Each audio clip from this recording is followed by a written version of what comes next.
Ready? Because this actually intrigued me a couple days yesterday. I saw this yesterday. It had a different title on it, or not a different title. It had a different thumbnail, but it actually looks pretty fucking good. So hopefully, it's hopefully it's good. I mean, it's a deep dive into or basically telling you what the monster is in mouthwashing. Oh wow, they actually had voice actors. That's kind of cool. Oh shit! But if you want to, you can go ahead and go to Wendigoon's channel to watch the whole video. Well, of course, I'm gonna put up the whole video anyway. So it's my reaction. But yeah, it's basically if y'all want to, y'all can go check out Wendigoon. Go check him out. Highly recommend him. He makes a lot of good stuff. This is called The Hidden Monsters of Mouthwashing. So I'm excited to actually watch this because I am a big fan of mouthwashing, and it like not only does it get your mouth clean, cleans your tongue, cleans your teeth, it also is a good horror game that is very subtle about who the actual monster is, which is you. You play the monster. Spoilers, by the way.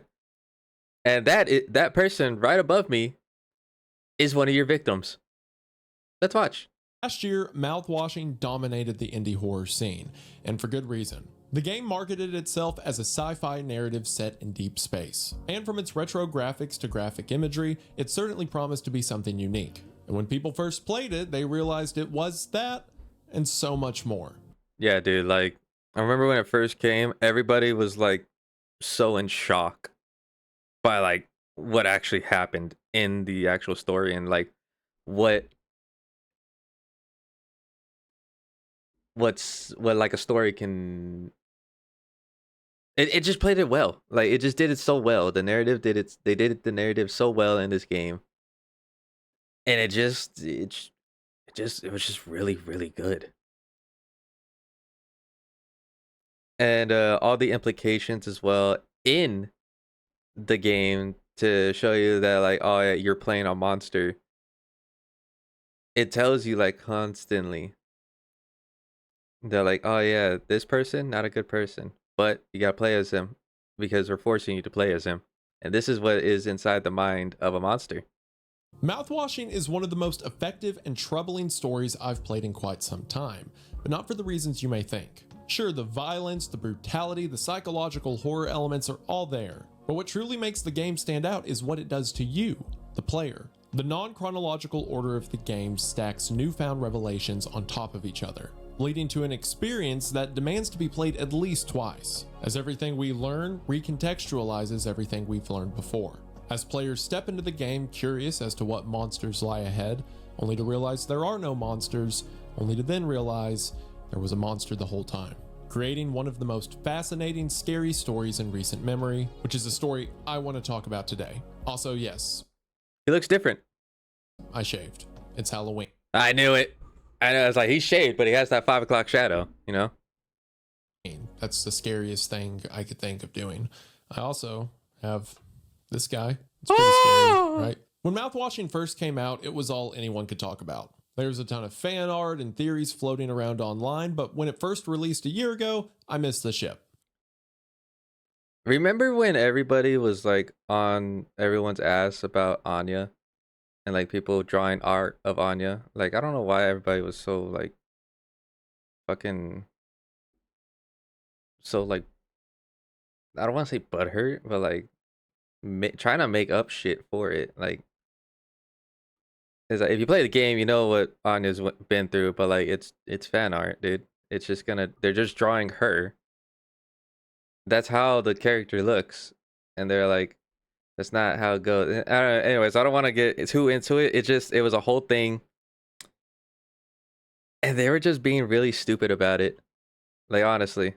I figured I'd get around to it eventually, and I am so mad at myself that I put this off until now. As soon as I played the game, I knew I wanted to make a video on it. From clips and screenshots I'd see floating around online, especially of characters like Curly covered in bandages, I assume the game had something to do I still with felt bad for a Curly. space crew holding off against aliens, and there's an injured character that you have to give resources to. So maybe there's some moral quandary of do you keep them alive or not?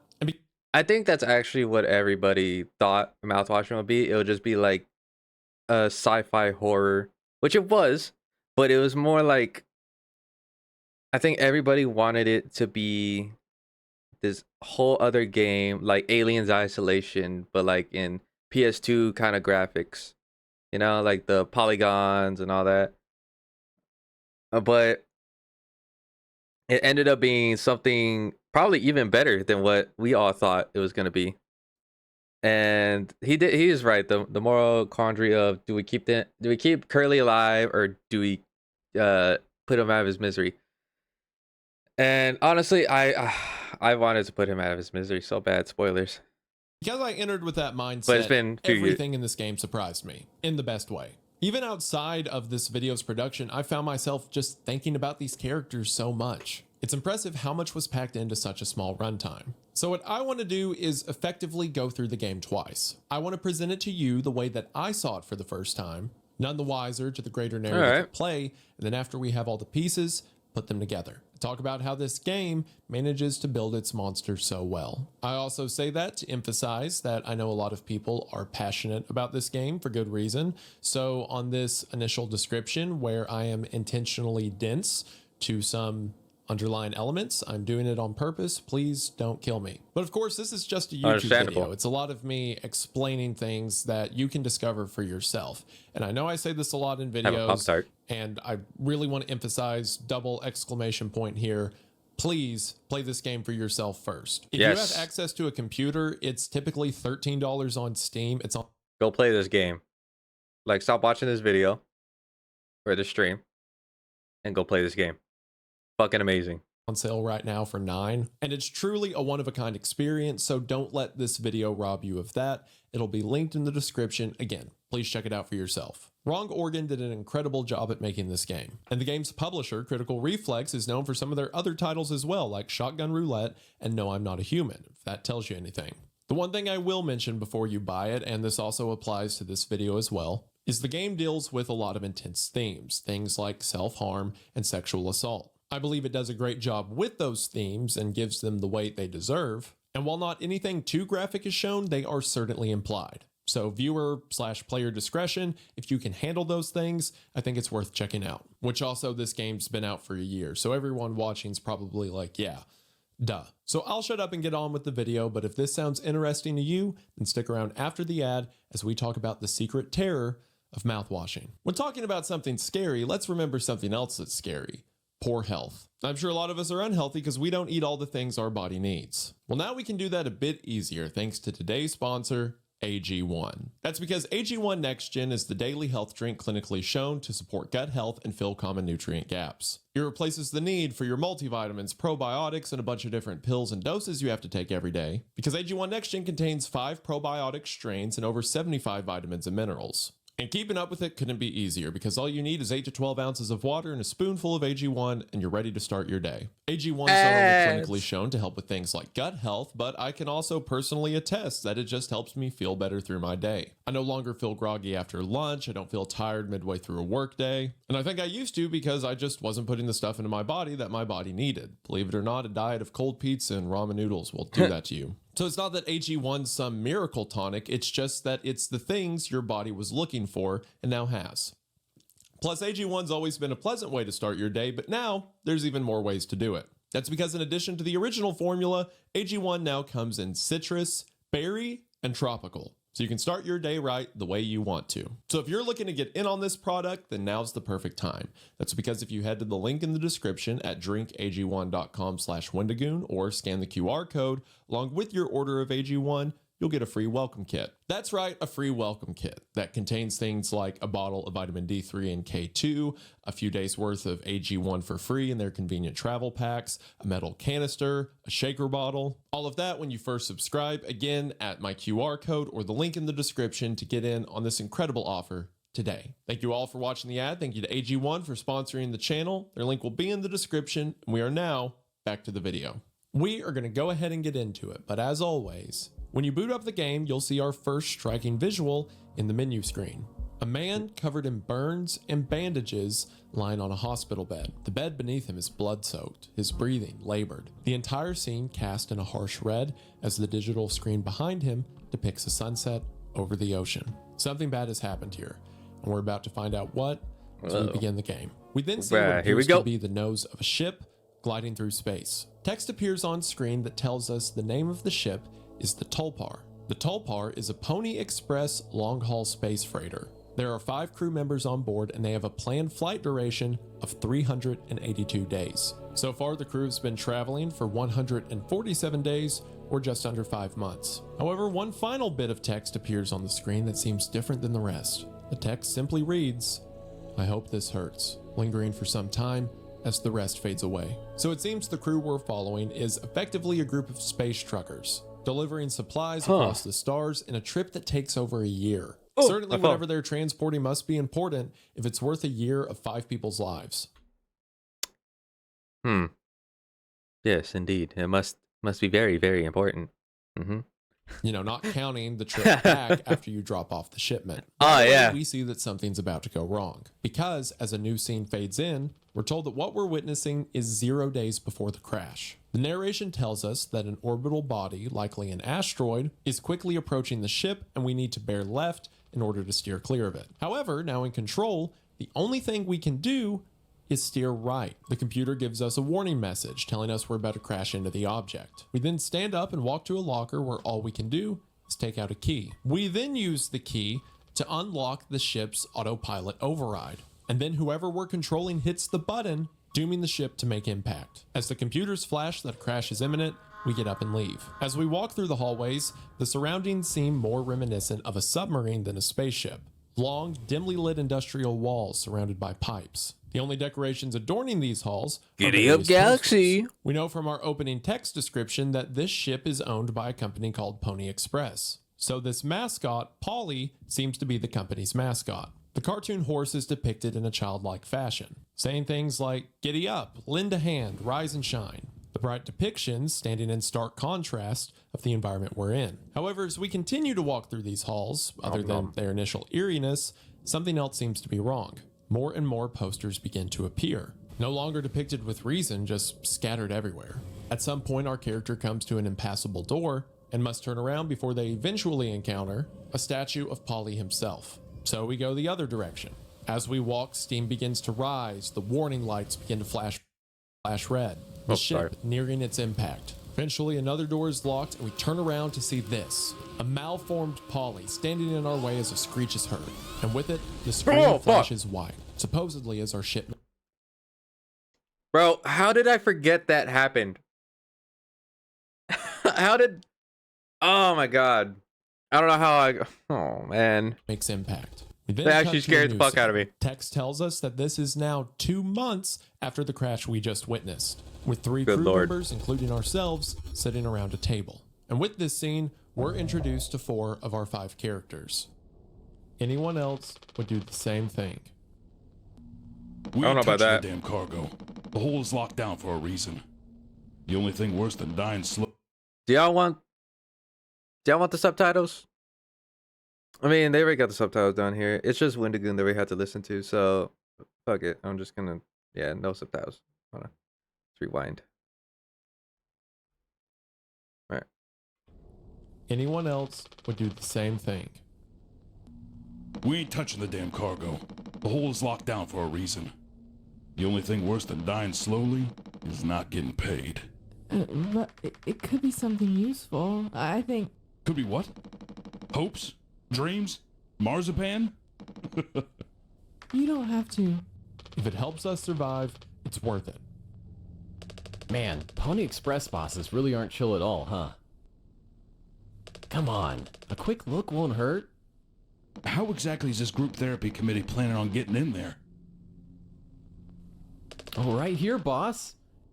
You're looking at the meanest swing of the regional junior baseball team. Straight up nearly corked a kid once. Goddamn. Well, go to kid. I can take the utility axe and... You were damn born fully corked. That's enough, Swansea. There has to be an in case of emergency way inside. If I remember correctly from the safety Not gonna lie, the voice acting pretty fucking good. Like, quite honestly, it is pretty good, especially Papa Meats and Anya's, dude. She is killing it. My God, that is exactly how I would imagine Anya to sound like. That and what Miss Mori Calliope did. Basically, sad Mori. protocols, the doors should have an alternate access code, but it can only be uncovered using a code scanner device. And only the captain has access to the scanner. Of course! Go ahead and ask him all about it then. Maybe he'll sing you the blues, too. We don't need him if we find the scanner, get the code, and open the hold. For better or worse, I'm captain now. I'll figure it out. Right on. Right on, dude. It seems that 2 months into the crash, the crew is starting to get desperate. It also seems they I mean, don't I even would know be the cargo too. they're hauling. And without the captain's To be honest, I would be too if I'm over here stranded in the middle of the fucking, like, you know, endless abyss that is space itself on a fucking rock with less food and even less oxygen than, like, anything around. And then I'm trapped in here with, like, a monster. Dude, that's even worse. Of course I would be, like, desperate. scanner, they're unable to access it. It's also here we learn about our crew members. For one, we have our player character Jimmy, who seems to be the new captain after something's happened to the original captain. We have Anya, who we'll come to find out is the ship's medic, Swansea, the ship's mechanic, and his apprentice here on his first voyage, Daisuke. While walking around the ship, we can see that the crew's in dire straits. The walls and hulls are full of insulated foam. When the ship made impact, this foam system began to seal off areas that were still viable. Since the crew is now unable to return to their quarters, they've laid out sleeping mats in the common area. It's also around this common area we get some more indications as to Pony Express's true nature. There's motivational posters on the wall that encourage people to stay safe and get sleep. But the fine print delivers more ominous tones. Messages like any medical expenses will be docked from their pay, and it's Oh. prohibited to get more than 5 hours of sleep a night. On top What? of that, while looking at the Oh, yeah, I recipe forgot book, about that. things like sweetener are in a limited supply. As Jimmy, we can walk around and interact with the crew. Speaking of Daisuke, we get some more context as to the crew's current condition. Looks like it'll be soup again for dinner. You want a rock, paper, scissors for the chicken noodle? How much food do we have God, that left? sounds great I'd right say now. like 4 months-ish. Less than the remaining air supply. But we can make it last, in theory. We'll be starting to poke new holes in our belts pretty soon to pull that off. Man, my mom will straight up stuff me when I get back. I'll look like Swansea. We'll have a rad story to tell, though. They might even write articles about us. We could Fucking be on Daisuke. TV. Huh. It'll impress the ladies, too. Hell yeah. The real problem is us running out of toilet paper. Fatal stuff, man. We should leave that part out for the press. Has Swansea been like this towards you for the whole internship? That's just how he is, man. Didn't want a spud like me following him around for an entire year. And this isn't really the internship experience anyone had in mind. Don't let him push you around too much. His bark is worse than his bite. He may be cranky, but he is a legit wizard of a mechanic. I was like, you rock! So this is what years and years and years and years of experience look like. I'm sure he appreciated that.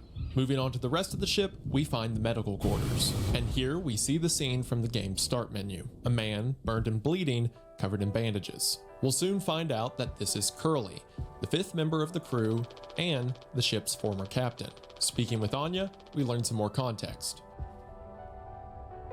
He doesn't want to keep still anymore. What about the painkillers? It just hurts him so much. I can't stand the noise. You did make it through nursing school, right? Pony Express sure does know how to cut corners, if nothing else. I was thinking, we never went back into the cockpit after we dragged him out. It's almost entirely foamed up. Kind of a miracle Curly didn't end up fossilized. But it could still be unstable. I just think, well, it's the only place the code scanner could still be. Otherwise, we're shit out of luck. We'll take a look. I know you'll figure it out, Jimmy. You're so capable. Oh, also, well, I was hoping you could help me with Captain... Curly. Right. Sorry. With God, this Curly's is medication. People have to be worth their titles. this just like affirms that they need fucking like voice actors. They should do a little update. Just like a small little update, like nothing too big. I would replay the game if it had voice actors. Honestly, just get them to play it. Just get them to like voice act in this. You know who would actually be really good? I shouldn't. Ah man, there's so many people that could voice in this. Oh my god. Ah man, they really should do like, oh yeah, you know guys, we did like a tiny update in case y'all want to try it. There's voice acting now. Dude, I would love to play that game again if it had voice acting. Don't you think, Nurse Anya? Yeah. Forget I asked. I'll take care of it.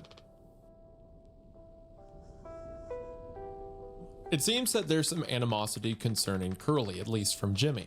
When Anya calls Curly Captain, Jimmy quickly corrects her, calling him Curly. This seems to make Jimmy harsh towards Anya, saying, "You did go to nursing school, right?" and sarcastically referring to her as a nurse when she doesn't want to give Curly his medicine. Begrudgingly, Jimmy approaches Curly to give him his pills. In this scene, the player has to manually open Curly's mouth before selecting the pills to be inserted. And as the screen fades to black, we hear the audio from this scene.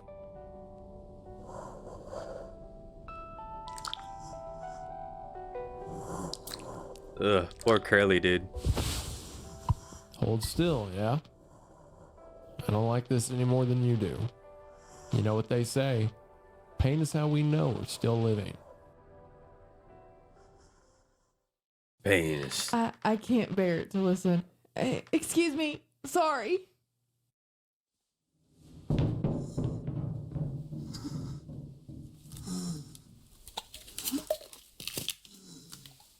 Ay, ay, ay.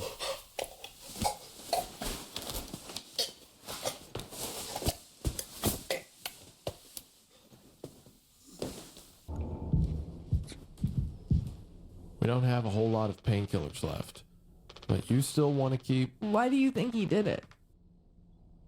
Doesn't matter. What answer would make you feel any better? I have to believe that our worst moments don't make us monsters, Jim. I have to, even in his case. He tried to take us all down with him, Anya. The way I see it, there's two reasons to keep him alive at this point. I guess the important bit is that we all agreed to it, for one reason or another. I'm still feeling nauseous. I need a minute. So now we can put some things together. It seems that Curly was the one who crashed the ship. That would make sense as he's the ship's captain and was found in the cockpit after the crash. That means it was Curly we were playing as in the game's beginning. So this explains why Jimmy doesn't regard him as captain, why everyone's felt this animosity towards him, why Swansea was so sarcastic about him during his initial conversation. He's crashed the ship and left them for dead. Of course they're upset. Regardless, Anya still feels some attachment. Hence her line, "Our worst moments don't make us monsters." Certainly a heavy ask, considering the situation Curly has put them in. After this, Jimmy moves down to the bottom floor of the ship. Similar to the top floor, it's also covered in foam. The only areas we can access are the storage room we're trying to get into, a utility room, and the cockpit. While down here, Jimmy comes across Swansea standing in front of the utility room. Ain't you supposed to be figuring out our great cargo robbery? Why are you standing out here? None of your damn business. Everything is my business now, because of Curly. I don't want to keep having this conversation. Right, Capitano. I'm working. Blue-collar fools can't afford to stop working even when the machine does. Go figure. And before you start, I'm taking a break. Don't you worry. I ain't going over my break time allowance. Working on what?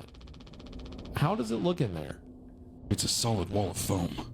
I'm trying to see if I can break it down enough to get something useful out. Any of my tools. But if I breach that foam and break the air seal, it's lights out for all of us. I ain't letting anyone else mess around in there. Even Daisuke? He's your intern. He's supposed to be helpful. When you look back at this game now, you can definitely tell that Swansea knew something. And he wasn't going to let anybody, because he didn't know who else to really trust, you know? But you can definitely tell that he knows something amongst the crew that nobody else does. You think I'm letting that knucklehead in here after the crash roughed it up? Our so-called nurse nearly skewed her leg when the vent hatch was open during maintenance. And that was before the crash. I warned her, but it's in one ear and out the other. Then there's that teeny bopper thinking with only his downstairs long nose. Just like my useless kids back home. Oh my god. No, ain't letting anyone else mess around in here. All right, Swansea. Keep me updated. So the utility room's filled with foam, and if you try to break too much of the foam, you could accidentally break the seal the rest of the ship has and kill everyone. So Jimmy ignores it for now and instead goes to the cockpit to get the code scanner. Bringing the code scanner back to the storage door, Swansea, Daisuke, and Anya are standing around waiting for Jimmy to open it. What do you guys think we've been shipping? If it's spare parts, maybe me and Swansea can repair the ship and we can get out of here. Right, Swansea? Quit yapping! Come on, let's open it. This is so exciting. So Jimmy opens the door, and when he does, it's countless rows of cardboard boxes. Before we can find out what's in the boxes, the scene cuts. We are then taken back to 7 days before the crash. This will be the earliest scene in the game. Here we're playing as Curly as he is having a conversation with Anya. Are you listening? Yeah, damn. I'm so sorry. Couldn't sleep again. But I passed the psych eval? Well, you gave the same answers as last time. I do wish you'd open up a little more, Captain. These evaluations aren't just about you. As long as I'm fit to fly in your eyes, Anya. Stop it. Guess that means I only have one more eval left to do. Jimmy? He acts as if I do these things for fun. Then I have to make a report with things like, I have found myself sexually excited at the sight of cartoon horses. Oh, I fucking remember that. Oh my god. I could take it off your hands. Really? I've known him a long time. He won't Oh try any no, bullshit. dude. I suppose you are the captain. I am the captain. Thank you. What a relief. Oh, before I forget, Swansea asked me to give you this. Can't expect me to perform miracles. Not sure what it means, but sounds like fun. Good luck, Sounds Captain. like fun. So Anya is performing her mandatory psyche valves, but doesn't want to talk to Jimmy, seemingly because he doesn't take it seriously. After Curly agrees to take it off her hands, we can walk around Anya's office. We see the ventilation shaft that Swansea was referring to in the previous scene, damaged and dangerous. We can see that Anya is reading several books about psychology and medicine. Following Swansea's note, Curly works his way downstairs to see what he needs help with. Walking through the ship in this flashback, we can see that it's far different from the ship we see after the crash. Obviously, there's no present of the foam sealant, but the mood is overall brighter. The regular lights are working instead of just the emergency lights. The screen that previously depicted a harsh red sunset now depicts a morning sky, so perhaps life aboard the Tulpar was at some point manageable. Working his way to utility, Curly speaks to Jimmy outside of the room. In this conversation, Curly notes that Daisuke wasn't supposed to be a member of the crew, as he was brought aboard last minute and what was expected to be a crew of 4 became a crew of 5. In other words, Daisuke wasn't supposed to be here and experience what we know to be such a treacherous first trip. Walking into the utility room, aside from tools, one of the first things you'll notice are 4 pods. These are cryopods, and like any good sci-fi story, they're made so the ship's crew can have long, uninterrupted sleep while on a voyage. Finding Swansea and Daisuke at the back of the room, we see that Daisuke managed Where did to this get music himself come from? stuck in a bunch of the sealant foam. Oh right, that's like the actual music. Well, I can see the issue. That kid was brought on just to make me suffer. Intern my ass! I was just trying to fix the vent. How did that trigger the emergency foam? Because you're talented in all the wrong ways. I would have dealt with this, but only you can unlock the axe case. Every damn thing has to go through you. I'll handle it. Hang in there, Daisuke. So Curly cuts Daisuke Yeah, oh, wait, out I of don't know what I was the gonna say, I phone with the forgot. axe, and then Swansea continues to berate him. Youch. Ooh, strong stuff, huh? Get it through your damn skull! That vent is strictly off limits! Fully fucking collapsed inside! Are you looking to get impaled, electrocuted, and cooked? Yeah, but like, you can't fit in there to fix it, right? So I mean, he's I not can wrong. totally handle it. Captain, Give me the axe. Swansea, this could have damaged the pods. You can't let something like this happen again. Yeah, I got it. Loud and clear. Keep the axe until you clean this all up, yeah?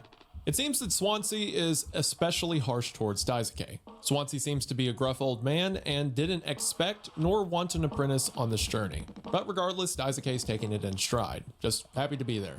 Leaving the room, Curly finds Jimmy standing at the door.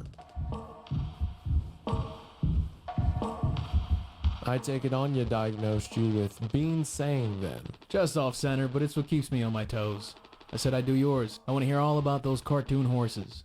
Is that something you Oh were my born God. with or a recent development? All right, shut up. Let's go to the cockpit.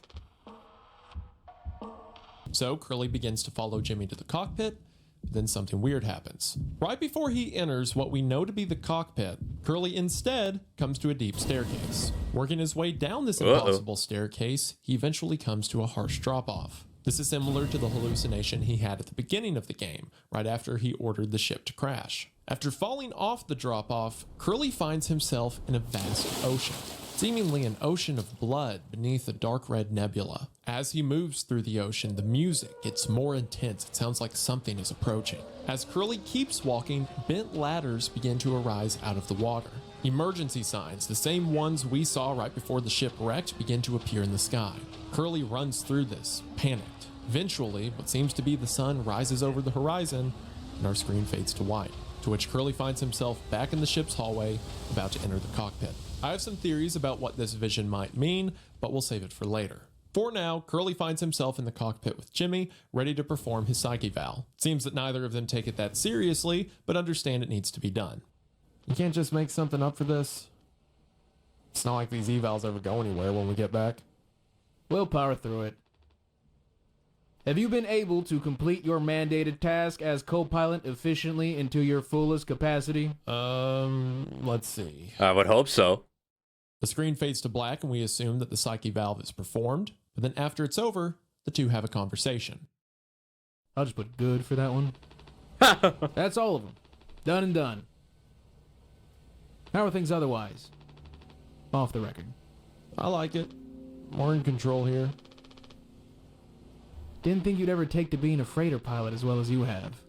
But with how you struggled back on Earth. Sure. All I ever hear is how great of a leader you are.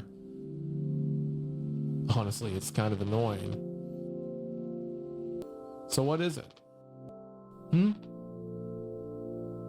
How come it always seems like you're standing on the edge of a bridge with your feet in cement?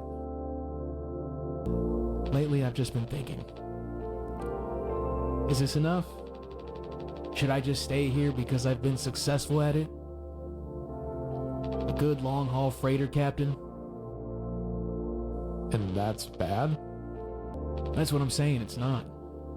But it's terrifying. I think, am I figured out? Is this all I'll ever be? Or do I take the risk and try something new? Even if I'm bad at it. I guess I get it. You reached the highest rung on this ladder, so now you're thinking you might be on the wrong ladder altogether. It's still a long way down from the top no matter how you look at it. Well, I'm still climbing and climbing. Something like that. But hey. You know I believe in you. Here, on Earth, doesn't matter.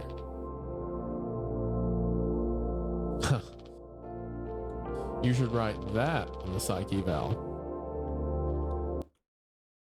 That is still a great conversation that they wrote down.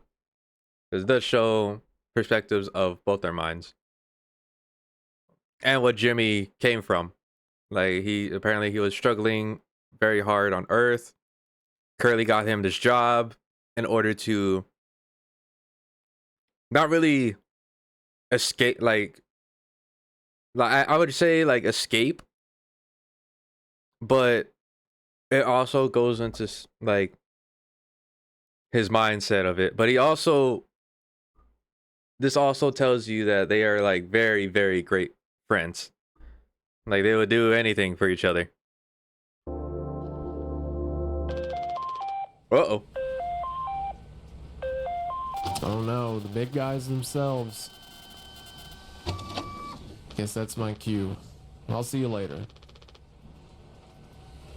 Curly heads over to the computer to read the message from Pony Express, but as we try to read the message, the scene once again cuts. In this scene, we learn some interesting things about Jimmy and Curly's dynamic. The two of them are friends, at least they were before the crash, but it seems there's a disparity in how they view their current position. Curly's the captain. He's climbed as far as he can at this ladder of Pony Express, whereas Jimmy seems happy right where he's at. Specifically, he mentions that he likes being in control. Contempt. He likes that the two of them get to run a ship the way they want. Curly specifically calls out that Jimmy used to have trouble back on Earth, whatever that means. Maybe trouble with the law, trouble holding down a job. But here, Jimmy feels content, but Curly's looking to move on. And it's at that point they're interrupted by a message from the company. But before we see what that message is, we cut to after the crash, right after Jimmy opened the cargo door to find all the cardboard boxes. Once again, playing as Jimmy holding a flashlight in the dark, text appears on screen that can't be made out. It's in the place where typically text would appear telling us how long it's been since the crash or how long it is until the crash,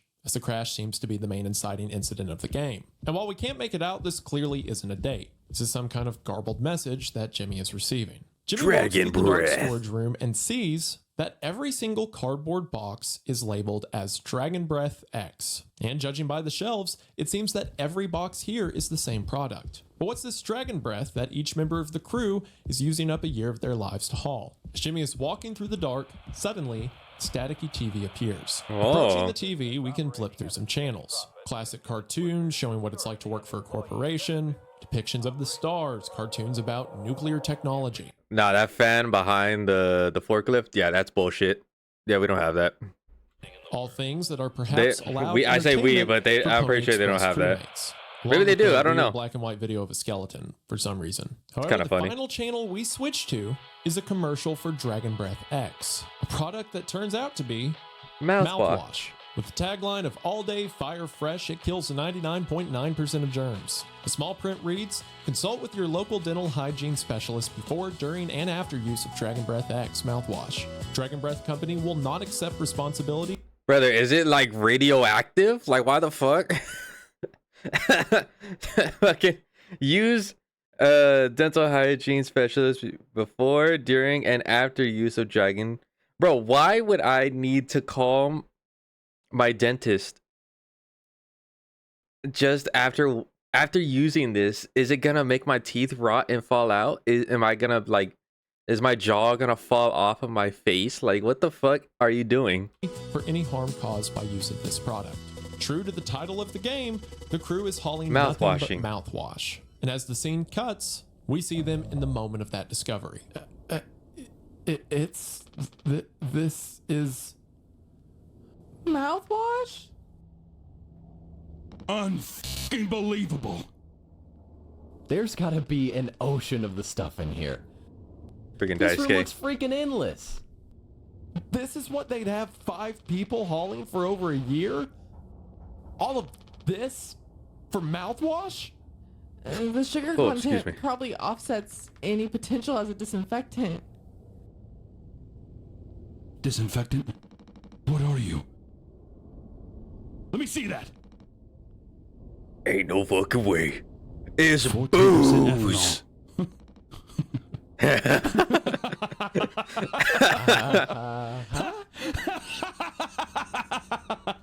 I suppose we'll smoke. Good at least.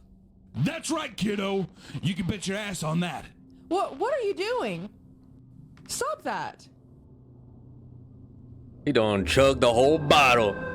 You know what? Hey! Ah, shut up! I'm just an old codger taking care of his dental hygiene. You hear that? That's the sound of 15 years of sobriety popping like a cyst. You know what? If there's any time, Glorious. to be honest, if there's any time to like just don't ever break your sobriety and keep going no matter what.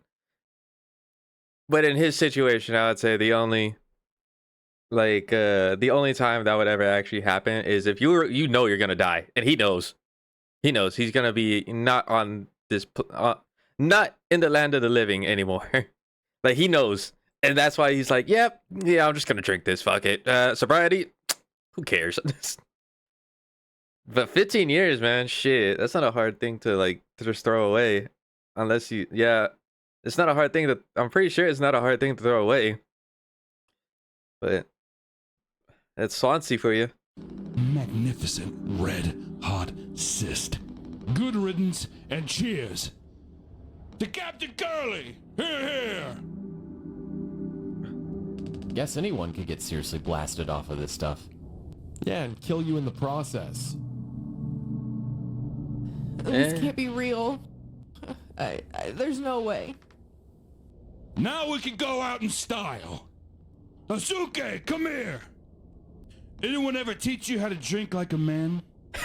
This is, of course, The a first thing tragic he does, realization. As mentioned with gets Daisuke Daisuke earlier, drunk. they only have 4 months of food left, and they weren't expected to arrive at their destination for another 8, which I assume that's because the parts of the ship that had more food storage were destroyed in the crash. And now their only lifeline, the idea that maybe the thing they were hauling could save them, turns out to be mouthwash. A completely useless product given their situation. However, it's useful for one thing, as Swansea pointed out, drinking. He was previously sober, but what's Might as well sobriety get to someone that's blasted if gonna you're going starve to out. death? So as Anya and Jimmy dread their circumstance, Swansea uses it as a chance to drink again and bring Daisuke with him. After all, rescue seems pretty far-fetched. The game then takes us back to Curly's Not gonna lie, yeah, perspective, Daisuke. 6 days before the Now, Curly had the right idea. He's like, you know what? We're probably gonna die here. You know what? Might as well make it a little bit easy on y'all. Let's start getting drunk. Fuck it. Just start popping bottles. Let's do it. Just fucking start going ham on that shit, dude. I mean, I would. I'm not, you know what? Just to ease the pain just a little bit. Like, you know what? Just give me my own bottle, man. Fuck it. I'll drink it. He'll take shots. crash. Our mission objective tells us to break the news. And if you, playing as Curly, try to head in the opposite direction, message appears saying, I should tell them. If we open our inventory, we can see that letter from Pony Express, to which Curly has the ominous message, after all these years, just like that. However, if Curly's going to break bad news, as he enters the common area, he realizes he's doing it at the worst time imaginable. Surprise! God damn. Surprise! Look at your face! Gotcha. Cheers. Wow. What's the, occasion? We only get one communal birthday party per trip, right? So we can have it whenever. Only one person can really be surprised birthday per trip. We did Swansea last haul, remember? No way. I can't believe I missed that. You were next on the list, so congratulations. Hate to say it though, but your duties have to extend to even your own birthday party. That's You're gotta the suck. only one with clearance to make the cake. The recipe is there by the machine. Hop to it, Captain. I know this is off topic, but I think in the game, later on, you're gonna understand what I mean. I think Anya did like Curly, especially during like you kind of tell that they kind of maybe liked each other a little bit. I don't know. Maybe I'm reading too much into that. Did y'all notice? I don't know if y'all when y'all played the game, did y'all notice that like they were kind of, you know, not like over flirty, but like flirty during the whatchamacallit, the psych eval. They were a little, you know, I think they both liked each other. So it's kind of, and for me, I don't want to read, maybe I shouldn't read too much into it, but that's how I feel. I think Anya did like Curly, when it's unfortunate that Curly ended up like that. So, using the food dispenser and the instructions on the wall, Curly bakes a cake and brings it. On another note, I want more games to look like this. Like, hold on. I want more games The to, recipe is there by the machine. well, to look Hop like to this it, in general. Captain. Like, So, you I want PS2 graphics, dude, on my own PC. Like, I want to play games like that. Like, I just love that art style. For some reason, the low polygon, dude, it just looks good. I just like it. There's something about it that makes it super nostalgic, and I just really, really like seeing it. using the food dispenser and the instructions on the wall. Off topic, Curly completely. bakes a cake and brings it to the table. However, the crew immediately A realizes mimosa. something's wrong. Uh-oh. You gotta make a speech. Speech. Can't argue with that. Speech, speech, speech. Yeah, my boy Go Daisuke. on. I... Hey, What's wrong? The screen fades to black, and we can assume that Curly read them the letter in which Pony Express announced that they're closing down. Meaning at the end of this voyage, all of them, except Daisuke, who's just an intern, are now without a job. Imagine you had to break the news of everybody, including yourself, getting fired in the middle of space, by the way, which obviously fucking dangerous. Never do that shit if you're ever in that position. I don't know how the fuck you thought that was such a great idea. Never do that. Never do that. Like, you're in the middle, like, even imagine a shit, like, you're in the middle of the ocean. The greatest example you could think of is in the middle of the ocean, and then you get told that, and you're like, I have to tell everybody. In the middle of the ocean, not even near a speck of land in sight. Nowhere. And it's like fucking, I was like, guys. On your birthday, too. On your birthday, I forgot to add. Imagine how you had to tell everybody, is like, guys, I know it's my birthday and all, and y'all just give me a surprise. But you're all fired. And including myself, yeah, we the company's shutting down. So whoop. Happy birthday to me. Right? Pass the cake. Yeah. Dash cake? No? Like, imagine that shit. Like, now imagine that in the ocean. Would you not be a little salty toward your fucking, like, you know, your company that you're on the ship of? And what would you do in that? Like, what would a crazy person do in that situation? Well, clearly, it looks like one of them crashed the fucking ship. AKA Curly. And the crew takes this, as you would imagine. And not too good. That's all it said on the report from management. We will receive the paycheck for this delivery. I don't know any more than that. Pony Express finally kicking the bucket, huh? What a joke. And worth a punchline. I don't have any savings. How do you not have save? Oh, You I just do don't. this, You know what? right? I can't blame her. Pony Express is one of the last man crew freighter companies. The writing's been on the wall for a long time. When did they tell you? Earlier this week. I was instructed to wait until we're closer to the haul destination. So they told you not to fucking tell anyone until you got, like, maybe, let's say, a week to the destination. Or even a few days. Yeah, like a week. Like a week till you got to the destination. And maybe, if you had just waited until you got close enough, you would have survived. But I can't keep something like this from you all. I think you could have. I would have. Guess you got what you wanted. Without the guilt. Jim, if I had known. I can go back to my, how'd you put it? Struggle of a life. Struggle of a life. Ah, fucking knew it. Anya never got into medical school because she's, well, let's be real. All right, dude. And how many employment years Swansea got left in him? All right, now you're just pushing Daisuke will buttons be now. fine. Mommy and Daddy have him Hey, covered, wait. so- All right, hold on now. Wait, don't come after my boy Daisuke. He did nothing wrong. He's just there, dude. This is like his only year. I think this is his only year. Dude, imagine that. You only work there for like a year and you're fired. You're like, oh, fuck. All right. But dude, that's kind of fucked up for him to say this shit. Like, Daisuke will be fine. Mommy and Daddy will have him covered.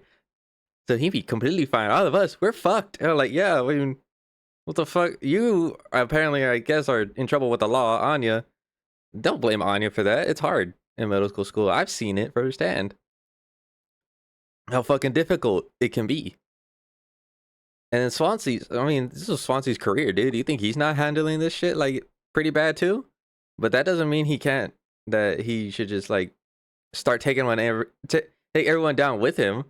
Like, he just got to deal with it and go on about his life. That's probably what he would have done. Oh, there's that at least. But you, headed for bigger and better, right? He got fired too, didn't he? I'm just working on my life being a place I don't have to fucking escape. That's what I was trying to tell you, nothing more. We're the ones you're trying to escape. Leave the dirt behind now that your boots are clean. That's not what I meant. It is what you meant. You just couldn't frame it to yourself in a way that kept you as the hero. Abandon the crew, but remain the model captain. Unbelievable. What am I supposed to do? Let's have some fucking cake, huh?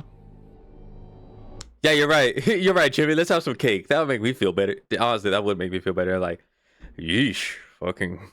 All right, Jimmy. Fuck. No cake for you. Fuck. My birthday. Little bastard. Dude, oh man, this is when you start seeing, like, the way that Jimmy talks, you can definitely tell he's been an asshole for, like, his entire life. Props to the Twilight crews of the Tulpar. Props to our captain and his new prospects.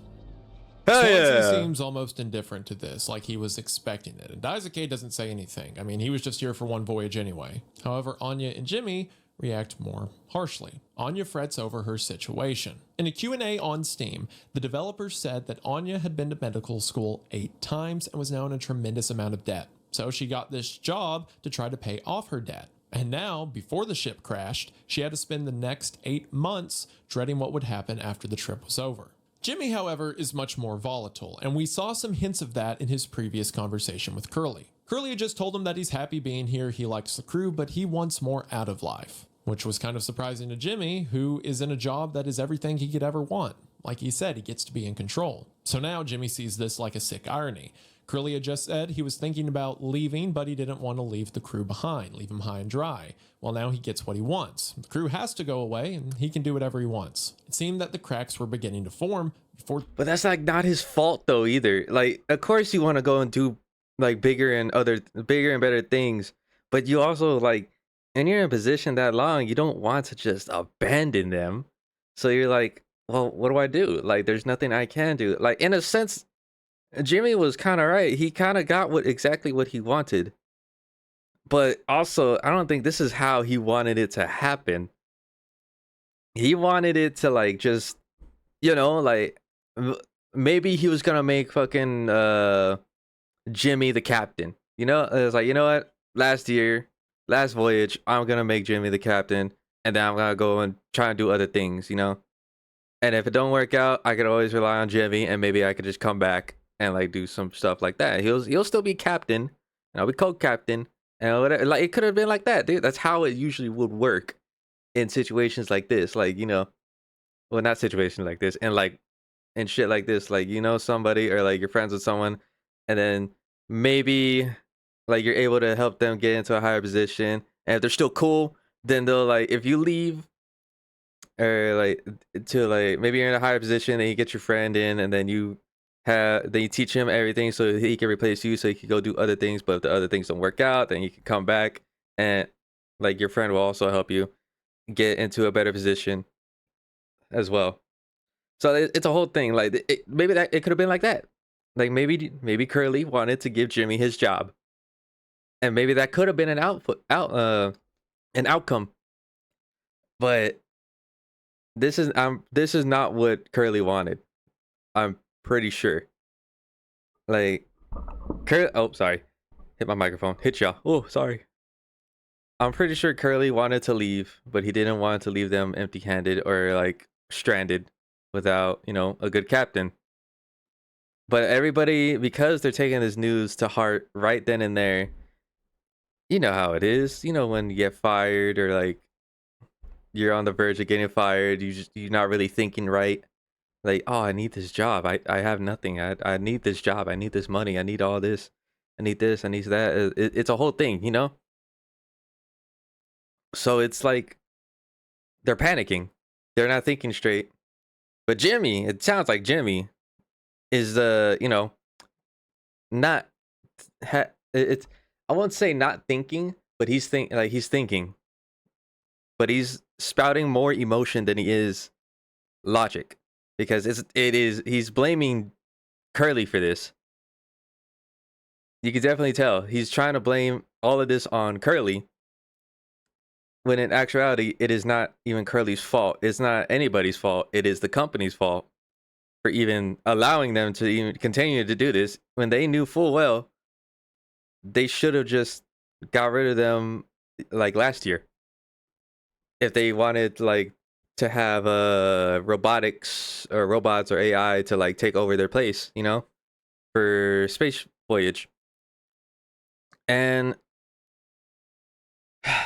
it I would also blame the company for this. Not only just not Curly, I think that was like the dumbest thing he could have ever done. Like even the company said, "Yeah, don't do that. Don't tell them until like you're close to the end of the voyage."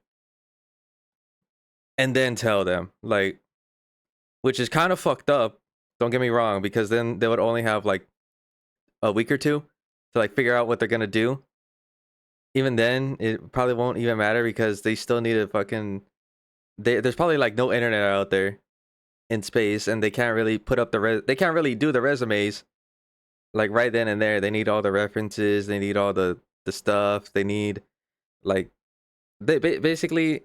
I would say their references, their resumes are on a computer or like their phone or all that. But I'm assuming because they're in like, you know, a big ass tube in space, they don't have any of that. So they would literally need to go back to Earth, make an entirely new resume, and then or update their entire resume, and then hope to God they get a job. And it sounded like AI and robots are taking a lot of the jobs, so it's gonna be even harder. I don't know where I was going with this, but like, oh right, so he should not have said that. Like, and here's why I'm saying this. And the company should have just did it like, you know, 2-week notice. They should have done a 2-week notice before they even got before the end of the voyage. And here's why. Because one of them will go fucking crazy, have nothing to lose, and just take them all down, and they won't even get the money. The company won't get the money, and they'll lose reputation because fucking 5-man crew is just now gone. They're dead, and as well as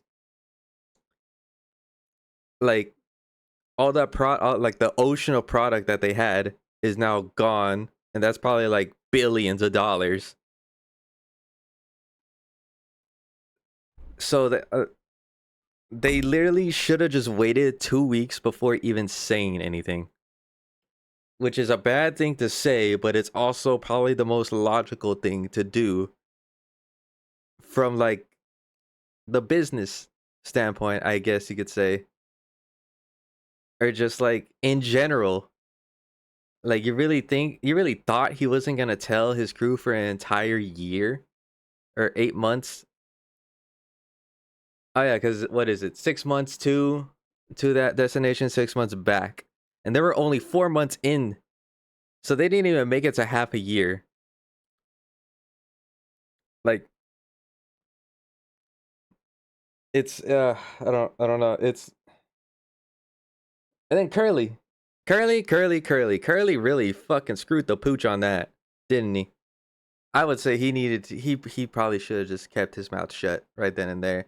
It would have hurt even more, but it would have been way better if he had just said anything before, or anything by 2 weeks before they got 2 weeks before they got to like Earth again. And it's like, hey guys, so we're getting fired. They told me about like a year ago. Sorry. And then I don't know. This all literally could have been avoided if Curly did not say anything and actually listen to the company. Or the company could have just, you know, sent it 2 weeks prior or 2 weeks before the end of the voyage. The crash happened. Perhaps this was one of the reasons that led to Curly deciding to crash the ship. Curly then takes the knife and begins to cut the cake. The way you as the player have to cut the cake is by physically moving the mouse back and forth across your desk. It's actually if you're weird. Like me, you got to this segment and thought, oh no, this will almost certainly be bad later. As Curly is cutting the cake, the scene transitions this time to 3 months after the crash. We are once again playing as Jimmy, waking up on the floor of the common room. He sees Daisuke is sleeping in front of him, but more notably, we hear Curly moaning in pain.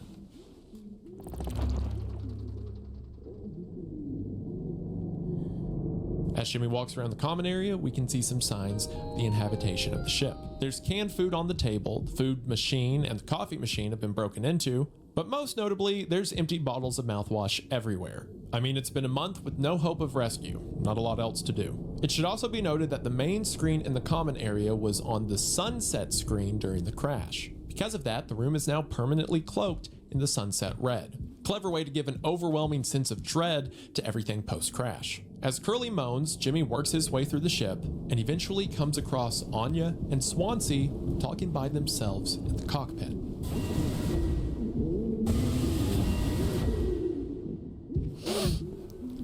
No, I understand completely. If that's how it has to be. The fuck you want, Jimmy? Oh, it's you. Jimmy, not able to sleep either? It's nighttime. Why are you talking this late? Anya, are you crying? No, don't worry. I'm okay. We all need to keep it together. Oh, I'm keeping it together. Don't you worry, Captain. He's making noises again. Did you give him his meds before, Anya? No, must have slipped my mind. I'm sorry, I'll do it. No, really, I'm perfectly okay. I said I'll do it. Don't know what Anya and Swansea were talking about yet, but whatever it was, brought Anya to tears. We catch the tail end of the conversation when Anya said, I understand if that's how it has to be. So what was Swansea telling her? Perhaps they were talking about getting rid of Curly, or perhaps they were talking about staging a mutiny. Any good that would do him on a crashed ship. Whatever it is, Jimmy's suspicions are certainly raised. His jimmies have been rustled. His jimmies have been Jimmy goes to rustled. the med bay to give Curly his next dose of medicine. Curly can't speak in his current state, so it seems that Jimmy feels he can speak to him freely. As he gives Curly his pills, he says this. Come on, stop with the noise. Damn it. I know what everyone else is thinking. The way they look at me. What can I even say? But then, what would she do? Oop, oop. Damn it. Here we are now, me in the driver's seat. Thanks for that. You're welcome. Open up. I hope these make you feel fucking better. Oh, wow. A Wendigoon saying a cuss word? My god, that's rare. Oh, yeah, I hate this.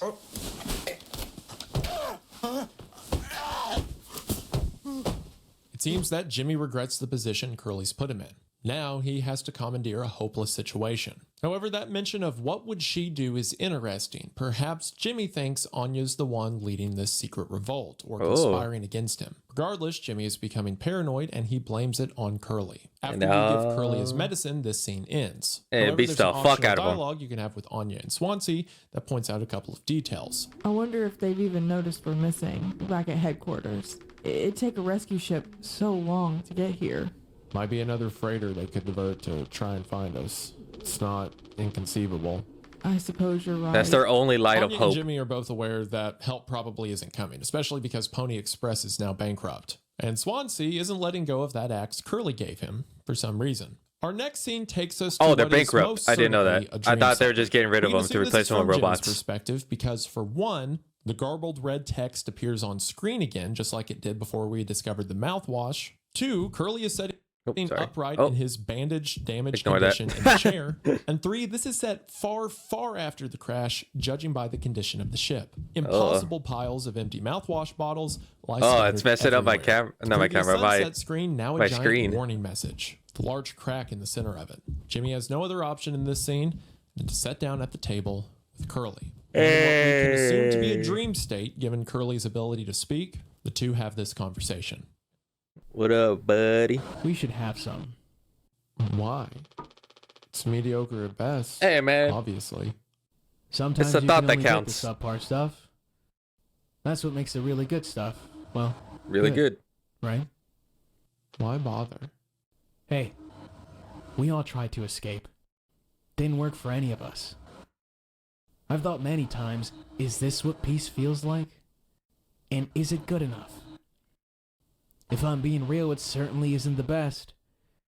So all I can do is try to make my life one I'm not trying to run from all the time. Sometimes I'll be promoted, buy a house, fall in love. But other times I'll just have some awful f***ing cake with my friend. Right now that sounds pretty brilliant, yeah? So, if you'll do the honors? Right.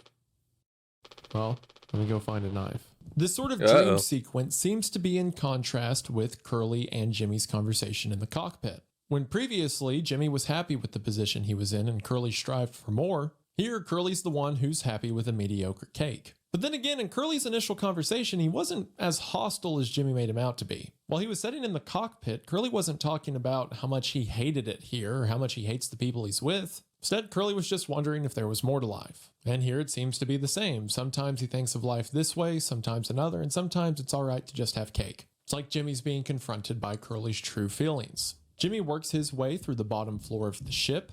Much like I the just top realized I was floor, muted. there's an absurd amount of mouthwash bottles everywhere. While looking for a Oh, knife, Lord. he eventually finds one in the cockpit. Uh-oh. Swansea's bloody axe is buried into the driver's seat. When Jimmy grabs the axe, the control panel switches to eyes staring at him. Did he say ask? He eventually finds one in the cockpit. Swansea's bloody axe is buried into the driver's Axe? seat. When Jimmy grabs the axe, the control panel He did say ask. Huh. switches to eyes staring at Ew. him. He's simply given the objective to feast. Jimmy walks back up to the common area. The screen that previously showed a warning message now shows the same blue eye. Jimmy comes to the table to find that Curly is lying in the cake's place. He approaches Curly, pulls out the axe, but as he goes to swing it, the scene cuts once again, this time transitioning to Jimmy 4 months after the crash. I have some theories about what this sequence might mean, but we'll talk about it later. 4 months after the crash, the crew's continuing to fall apart. The only thing left to do is keep changing mouthwash. Jimmy finds Daisuke passed out on the floor. Drunk in a stupor, he goes to help him up. Daisuke. How many of you had? Those Enough. will kill you before anything else. I know. My mom found this internship for me. Such a slacker, she said.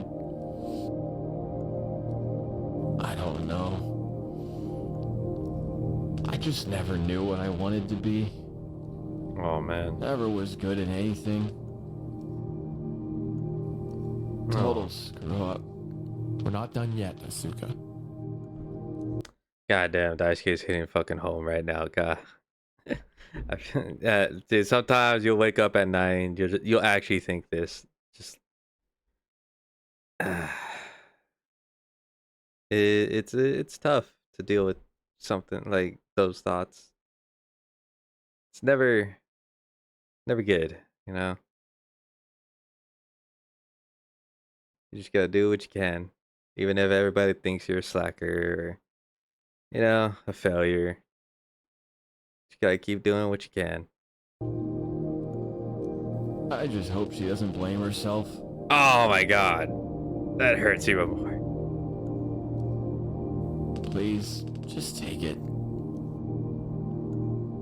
I don't want to look at this stuff anymore. Poor This is a Daisuke, rough dude. notion. Daisuke wasn't even supposed to be on this ship, and tragically, his mom was the one that signed him up for it. Even now, drunk in what might be his final moments, he doesn't think of himself, but he thinks of his mother. Daisuke stands out from the rest of the crew, at least up until this point, as one that hasn't been touched by the turmoil around him. After this, Jimmy walks upstairs to see that Swansea is having a great time. He's in front of the sunset screen, dancing to a radio that's been playing the same Get it, track for Swansea. months on end. And as Jimmy approaches him, he says this. Oh, there's the big man himself, Jimbo. Listen, hey, listen. This is the best part. You're a mess, Swansea. It'll be all the sad motherfuckers on Tolpar in the sky with diamonds. Goddamn. Captain Jimmy pulling the plug on the party before the last call. Where'd that kid run off to? He's got to work on his stamina. Party's over here! Oh, woo! It seems that Swansea Ooh, is yeah, drinking away the reality of the baby. situation. He's probably going to die on this rock that no one cares about, a fossil of a now dead company. But he's going to go out drinking mouthwash. Jimmy makes his way over to Anya to see that she's considering the same thing. Anya, Ah! Oh Oh, shit. you startled me. sorry. No worries. You thinking about drinking that too? Honestly, yeah. It probably just Kills makes me feel sick. 99% of all germs. It wouldn't fix anything. As much as I'd like it to. Right. Hey, I was thinking... Did you know that not all the medicine aboard was in my office? We store some in a storage locker in the hallway. Why haven't you brought this up earlier? It was foamed up. I didn't think it was possible to reach it, but I've been estimating the position of the foam. I think the medicine depot locker isn't too far into the mass of it, so we could try to break it down. Want to strike too many on a weak spot? We all get sucked into space. I think it's worth the risk. Honestly, yeah. Nothing else, it's an excuse to get Swansea to hand over the axe. Anya seems pretty nervous, afraid of everything. Jimmy approaches her, simply says her name, and she jumps. Granted, Jimmy's pretty harsh to her. It seems the stress of the situation's getting to him. When she says there's more medicine, the first thing he says is, "Why didn't you bring this up earlier?" But nevertheless, it's an excuse to get Swansea to hand over the axe. And Swansea's drunkenness is probably also a way to get him to hand over the axe. That too. Jimbo! El Capitano! The man with the plan! You done? I need that. This whole thing? This was entrusted to me by our previous tragically inclined leader. Big responsibility. But you know all about that, huh? Oh. I'm gonna try and get some more painkillers. Do something useful, you know? Oh, I heard all about it. You're looking to pull the plug on this party early. I'm trying to save us. There's no way you Take could do matters that. into my own hands, huh? Be my guest.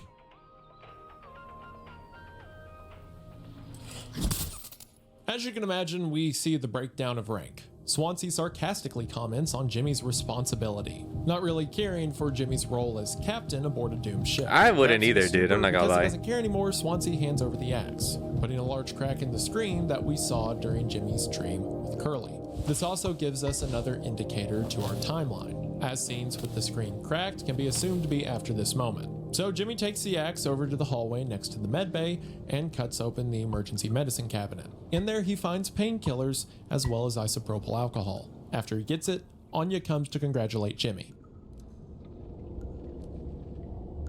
Oh wow, Jim. You did it. Yeah, it actually wasn't that hard once I figured it out. Amazing, really.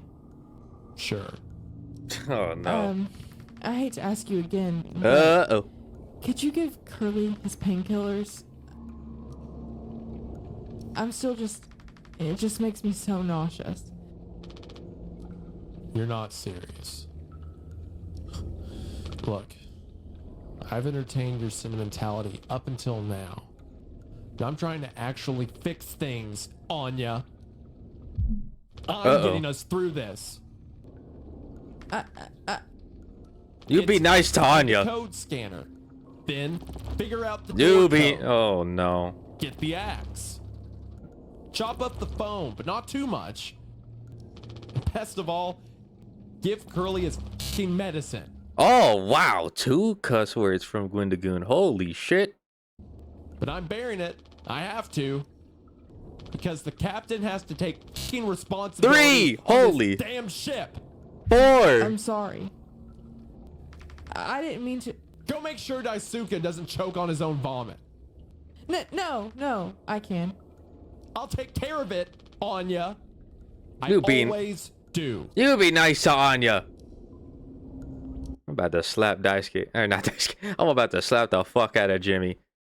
All my homies hate Jimmy now. Oh, if you are one of those people that side with Jimmy, get out. I don't want to be with you.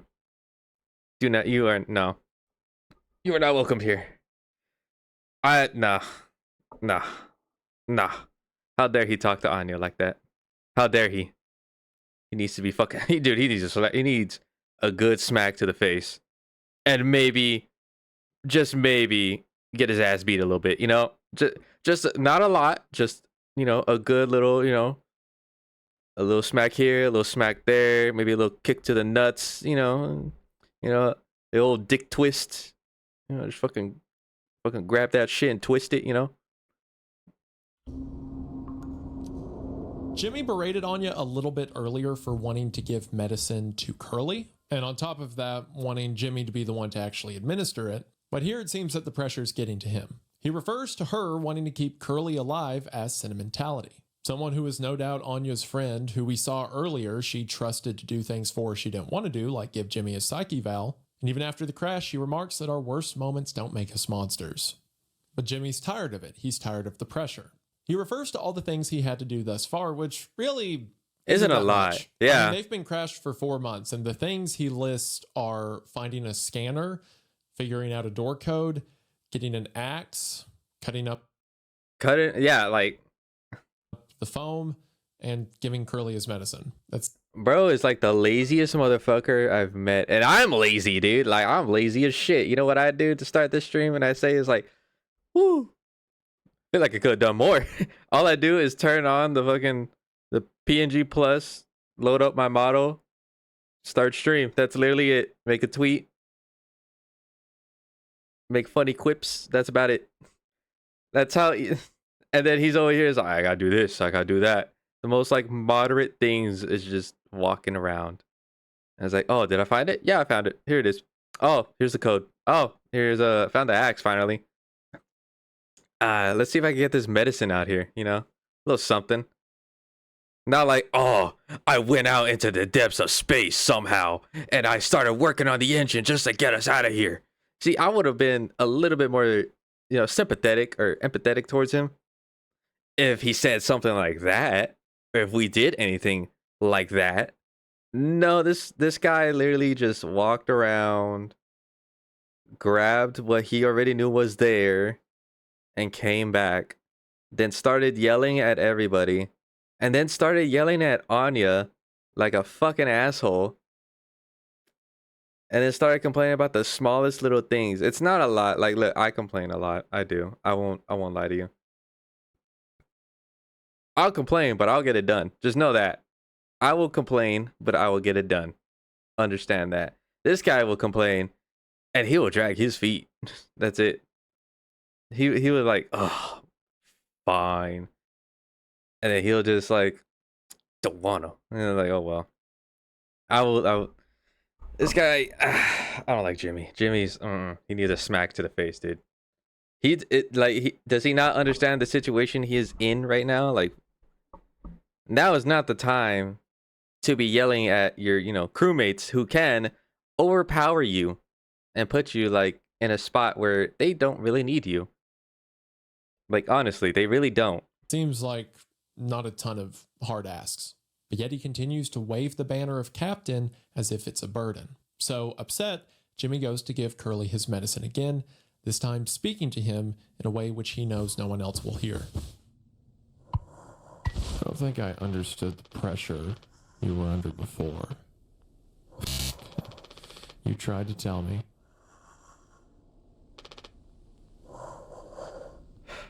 Our worst moments don't make us monsters, huh? Yep. We're good, Captain Curly. You'll be one again. I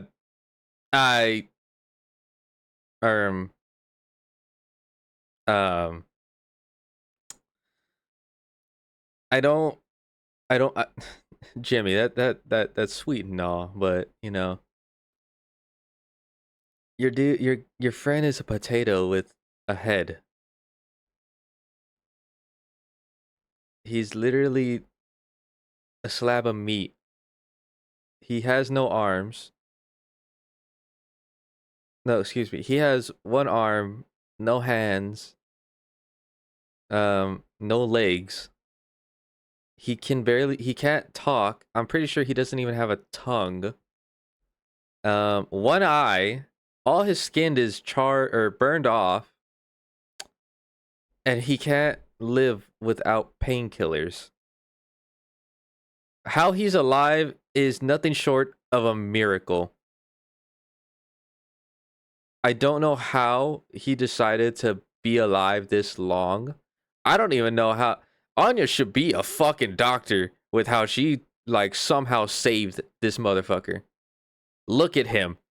That is literally a slab of meat with teeth and an eye. He is not gonna be a fucking captain. He's not even gonna be a functional human being ever again. I'll get us both How? I don't even know how he can see. through this. Yeah, sure you are, bud. Here, perhaps Jimmy is changing his mind a bit. Despite yelling at Anya, perhaps he's starting to believe her. Our worst moments don't make us monsters.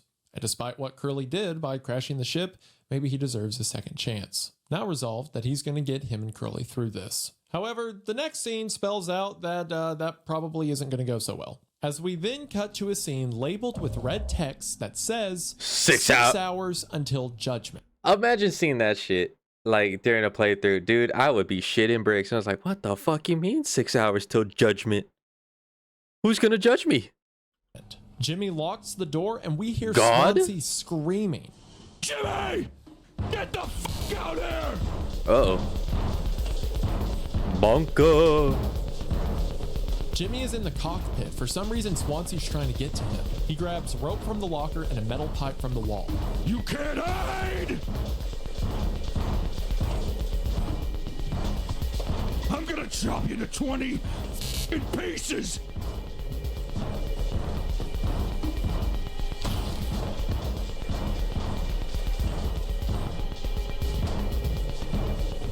Jimmy quickly uses them to restrain the door when suddenly Swansea breaks the window, tries to let himself in, and the scene ends. Now, since this is labeled with red text, perhaps it's a dream like the segment we saw earlier where Jimmy had a dream of Curly, but this doesn't really seem dreamlike. This seems like something that might happen later. And also, we get the ominous message that this is 6 hours before judgment. What that means, we don't know for now. After this, we cut to a peaceful scene labeled 2 days before the crash. So we're once again in the perspective of Curly, now 4 days after he told the crew that they were being let go from Pony Express. And we see that Curly is setting up late at night with Anya. You doing okay?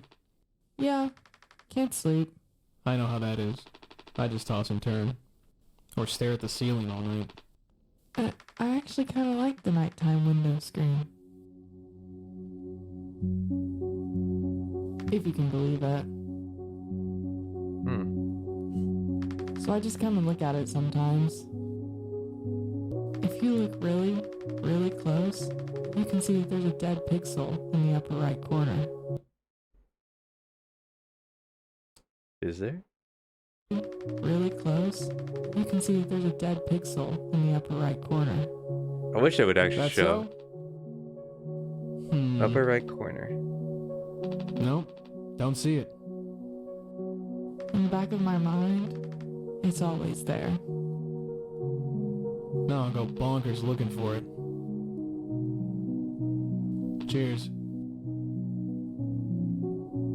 I don't think it ruins the illusion, though. It's peaceful. But maybe I'm just used to looking at the bigger picture. How many days of transport do we have left? Let's see. Off the top of my head, around 237 days. Just under 8 months.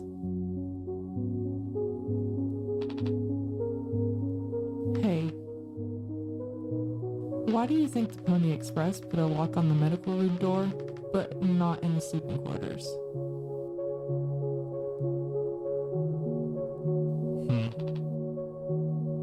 I suppose for the same reason they put a lock on the cockpit.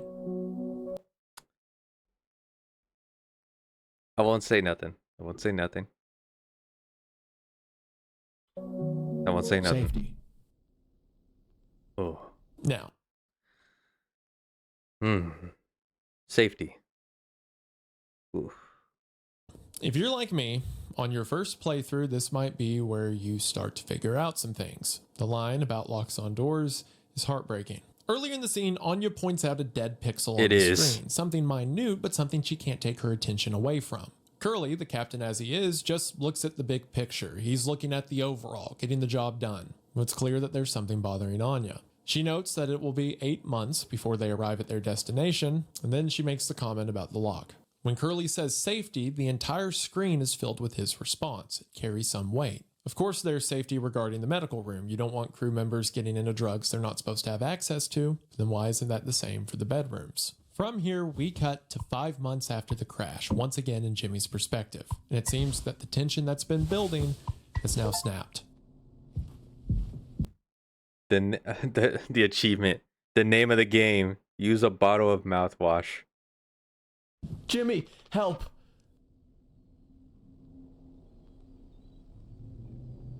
Jimmy, it's a total emergency.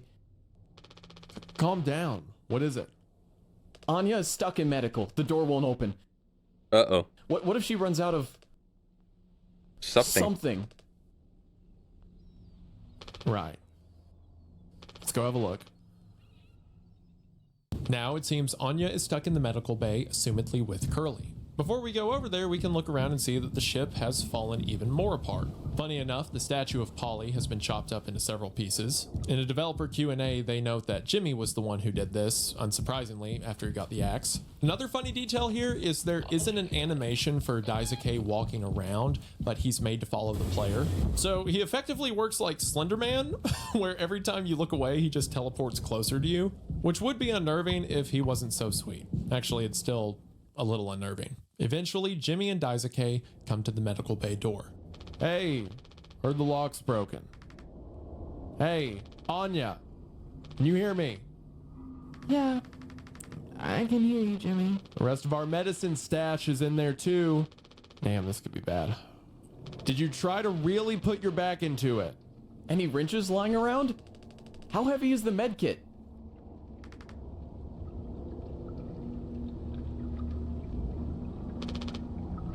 Anya, is the door stuck? No. Huh? What do you mean? Look, we're all stressed, but you can't go breaking down at every little hardship. Open the damn door. You were right. You were right all along. Oh no. I should have done this from the beginning. I did mention that I played this game before, right? Yeah, it's I always believed that our worst moments didn't define us. Didn't make us beyond repair. You think I wanted this either? Make no mistake, this isn't my worst moment. Far from it. It's the best decision I'll ever make. Open the door. I'll take care of it. Anya? What does that mean? Curly is still in there with her, right? Yeah, you don't think. Daisuke, you and Swansea know the internals of the ship better than anyone. There's absolutely no other way into medical. Well, Swansea said it was strictly off limits. Like, super, mega not allowed above anyone else. No. The utility room. Oh shit. That busted vent in there loops into medical. Oh no. But I mean, technically, a person could totally fit through it. No. That's the only way. We'll make it work. No. You listening, Anya? Fine. Come on, Daisuke. Anya is locked in the medical bay with Curly, and Jimmy puts together that she locked herself in there. When she remarks to Jimmy, "You were right all along, I should have done this from the beginning," we can assume that she has finally changed her opinion on Curly and decided that it's time for him to go. He's using up resources and there's no sense in taking care of him. Which, gosh, the dialogue in this game is so great. Smart. The way that this conversation changes on a second playthrough. But Jimmy seemed to have a change of heart and wants to make sure so Curly is insane, safe. dude. Perhaps that last conversation Jimmy had with Curly after he gave Curly his medicine means that now Jimmy is determined to keep Curly alive. So Jimmy asked Daisuke how they can get in, and of course the only way in is the ventilation shaft that Swansea said is dangerous and can get someone hurt. But that would mean getting into the utility room, a room Swansea hasn't let anyone in. Jimmy and Daisuke go to find Swansea, who is of course drunk outside of the utility room door. Swansea, we need your help. I know you Man, said Swansea utility is looks dangerous, terrible, but dude. I'm good right here, fellas. You know, I'm not letting you in there. Off limits. Look, if there's any possibility, Jimbo, letting you scratch that foam wall would be useless. You'd only tear this damn ship a new asshole. Nothing to be done about it. Bad luck, hail Mr. Donkey. But Swansea, this could be really bad. Just hear us out. We're God's hand-picked favorites on this here planet, I reckon. Means we get to name it. So let's hear it for Wake Rock. Woo! Wake Rock. Whatever's going on anywhere else ain't my My problem. Hell yeah. Since I'm the happiest man Wake Rock has ever seen. let's just go. Daisuke, there's no point with him. Swansea refuses to move. He thinks if he lets Jimmy into that room, Jimmy's just going to bust a hole in the ship's seal and they'll all be dead right there. It's not worth it to try to save Curly, who's on his way out anyway. But before we can think really about this isn't, too much, I'll be the honest. scene cuts to something alarming. I'll be quite honest with you. You literally don't like. I'm sorry to say this. I like Curly, but you really did not need to have Curly alive because he was also wasting resources. Because I'm pretty sure they're also feeding him. He is the biggest liability on that thing, and that probably could have saved you a lot more food. And it could have saved you a lot more, you know, like medicine. Because I'm pretty sure he was taking a pill every single day. But like, I don't know, dude. Like, they probably should have got rid of him, like almost immediately. Like, quite honestly, On his way out anyway. But before we can think about this too much, the scene cuts to something alarming. We hard fade in to Daisuke bleeding out on the ground of the common room, with text telling us this is 8 hours and my poor boy, my poor precious boy. Oh no, it hurts to see him like this again. till judgment, or only 2 hours before the scene we saw earlier of Swansea trying to get to Jimmy. The conversation certainly doesn't ease the tension. Don't do anything. Stop. I can fix this. Why do you keep f***ing saying that? Are you hearing yourself? I'm sorry. We still have disinfectant, right? The voice The one crack, from dude. extra medical stash. Get it now. The cocktail. The cocktail? What are you blabbering about? That was your fault. You would never have. I had no choice. You useless. You damn f***ing idiot. There has to be something else. Some things have transpired we're not privy to yet. Daisuke is injured, and Jimmy keeps urging him and Swansea that he can fix this. Jimmy mentions the cocktail, something we don't know about yet. It says whatever it was Swansea. I think at this point, every fucking player, including the people watching this video and stream, I'm pretty sure we all came to the understanding that Jimmy does not know what the fuck he's doing.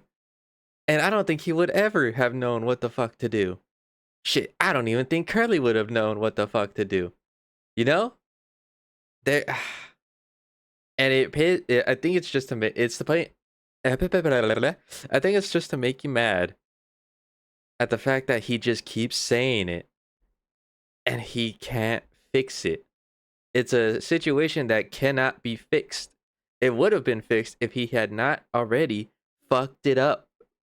Fault. Something has to be done now, or Daisuke won't make it much longer. From here, Jimmy begins to look around the ship. Something to note is that the screen in the common room is now frozen on the warning message, just like it was in Jimmy's vision with Curly. Top of that, even the emergency lights seem to have gone down, as various generators with spotlights are placed in the hall. However, the most alarming thing we come across is the medical bay. See, what we're witnessing is Jimmy's perspective after Anya locked herself in the medical room. We don't know how that situation played out yet. So since here we're jumping to after that event's been resolved when she potentially killed Curly, Jimmy opens the door to see this, a smear across the area where Curly would. See, that was such a cool effect the first run through because you had no idea what the hell any of it meant. It's like, what happened in this fucking place? What? Because you can't see anything. You can't see Curly, and you can't see probably where Anya was. Like, you can't see nothing. B. Whatever happened with Anya and Curly, it's something we're not supposed to know about yet, and something from Jimmy's perspective that he's not yet willing to process. This is also one of the more effective moments in the game to me. Like on your first playthrough, it's a roller coaster of things happening left and right and trying to piece together the details Right? of the Like, story in your head. when you're going through it, you don't know what to do, so you're like just scrambling around. It's like, oh fuck, what do I? Maybe there is something we could do, and then you actually try looking for other stuff, and then you look into your inventory, and then yeah, and then like you see mouthwashing, and you're like, oh no. And then of course, when you go to that medical room door, the last thing you remember is Anya being locked in there. And then to open the door and see this, that's more terrifying than any visual they could have thrown in front of you. Almost as if the details of what's behind the blur are unspeakable, not worth. It's like as he's suppressing the image or the memory, and he can't process it like he should because he's in a panic state. So he's simultaneously repressing it as well as like not being unable to process it as well. To be spoken of yet. Some of the psychological horror elements in this game are unmatched, and this is among my favorites. The greatest hint we see as to what happened to Daisuke comes when we look at the vent, now open in the medical room. Trail of blood leading away from it. Jimmy remarks, at least he made it out to the other side. We can still help him. You need to stop saying that, Jimmy. There's no helping him, dude. He's dying. That's it. I hate to say it, but I don't think he could help. You used all the pills on Curly, and you did something with the fucking the peroxide or the alcohol to clean any sort of wound. So I don't know what the fuck you think you can do for him. Swansea remarked that going in the vent was dangerous. So it seems here in the future, Daisuke managed to find his way inside, and we see what happened to him because of it. Jimmy works his way to the bottom floor of the ship and comes across something new. A tombstone lying in front of the storage bay. While hard to make out, it seems that the name on the tombstone is Daisuke's, indicated by the same pink hibiscus flower that adorns his shirt lying on the ground. That is such a sad detail too when you find that, and then you could kind of make out the word you didn't know his first name, but you could make out his last name, and it's like, is this Daisuke's grave? And if it didn't make it apparent, the flower, yeah, as well. Like he said, when you see this for the first time, you're like, what the fuck, man? What is going on? And on top of that is a carving of our code scanner, indicating we need to turn it on. If you try to walk away from the grave, the message, "Take responsibility and take care of it," flashes across the screen, forcing the player back to the tombstone. When Jimmy approaches the tombstone again, this time with the code scanner on, the tombstone disappears and the storage door is open, a trail of blood lying in the black light across the ground. When we enter the storage bay, we see that things are far different. Countless shelves set empty. A staircase has appeared, supernatural, like the one Curly tried to walk down earlier in the game, going down to an impossible degree. Just Words, nothing "take but blood." responsibility" flash once again, and Jimmy looks up to see impossible geometry around him. Stairs going up and down, doors everywhere. Jimmy walking through a seemingly endless maze. When I saw this scene, I actually thought of that painting of like the that maze or puzzle that. It was like with the infinite stairs, where like, oh, you go up one flight of stairs, you end up upside down, going down a flight of stairs, and you go down that flight of stairs, you go sideways up some stairs, and it's like that kind of that painting. I don't know if y'all know what that is. It's actually pretty cool painting. But when I saw this, that's literally what I kept thinking about. After walking for some time, a new message flashes. This one says, "Be quiet." Jimmy finds himself on a platform with a note scribbled on a box. The note reading, "A blind beast, aimless and restless. You can't run from it." And it's here that we get one of our only creature encounters from the game. Something invisible is moving in the darkness. We can't see it, but we can very loudly hear it. It creates a rumble that sounds like an earthquake as it moves. The boxes on the floor beneath us shake and scatter as it gets closer. As the note says, it seems that the beast is blind. It can't see us, but it can hear us when we move on the metal platform. And if you make too much noise...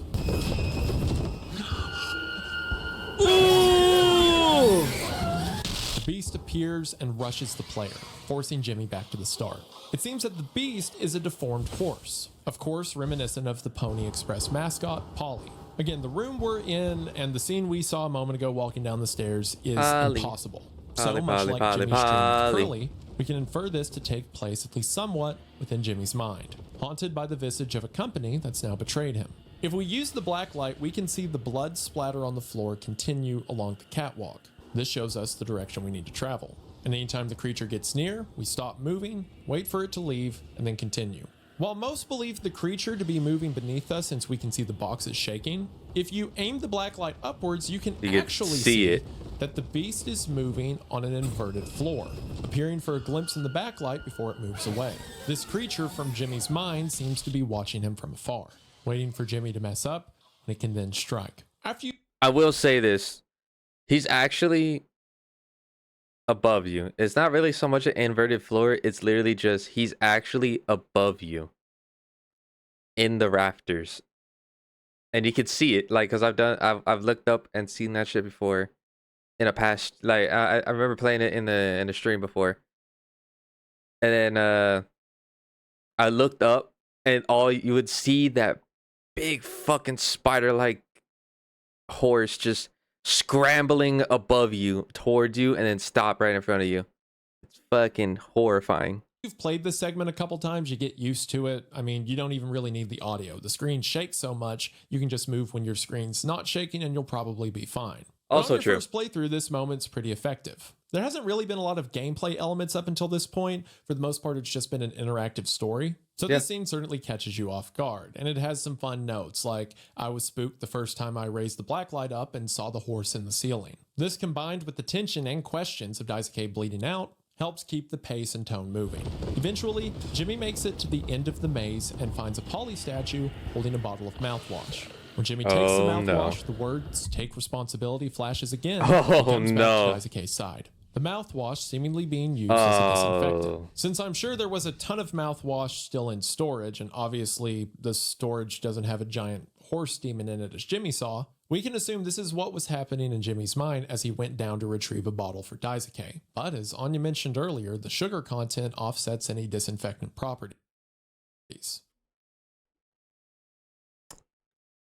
He's gonna fix it, guys. Jimmy's gonna fix it. So hoping it'll save Daisuke from his injuries is certainly a long shot. There was also a mention earlier in the game when Anya said that they were out of fresh bandages for Curly. So since they've gone through all the bandages, there isn't even really a way to stop the bleeding. It seems like a bottle of mouthwash isn't going to do much. It's just going to hurt. He remarks that he's sorry and he messed up. He feels like this is his fault. Jimmy tells him not to talk and then applies the mouthwash.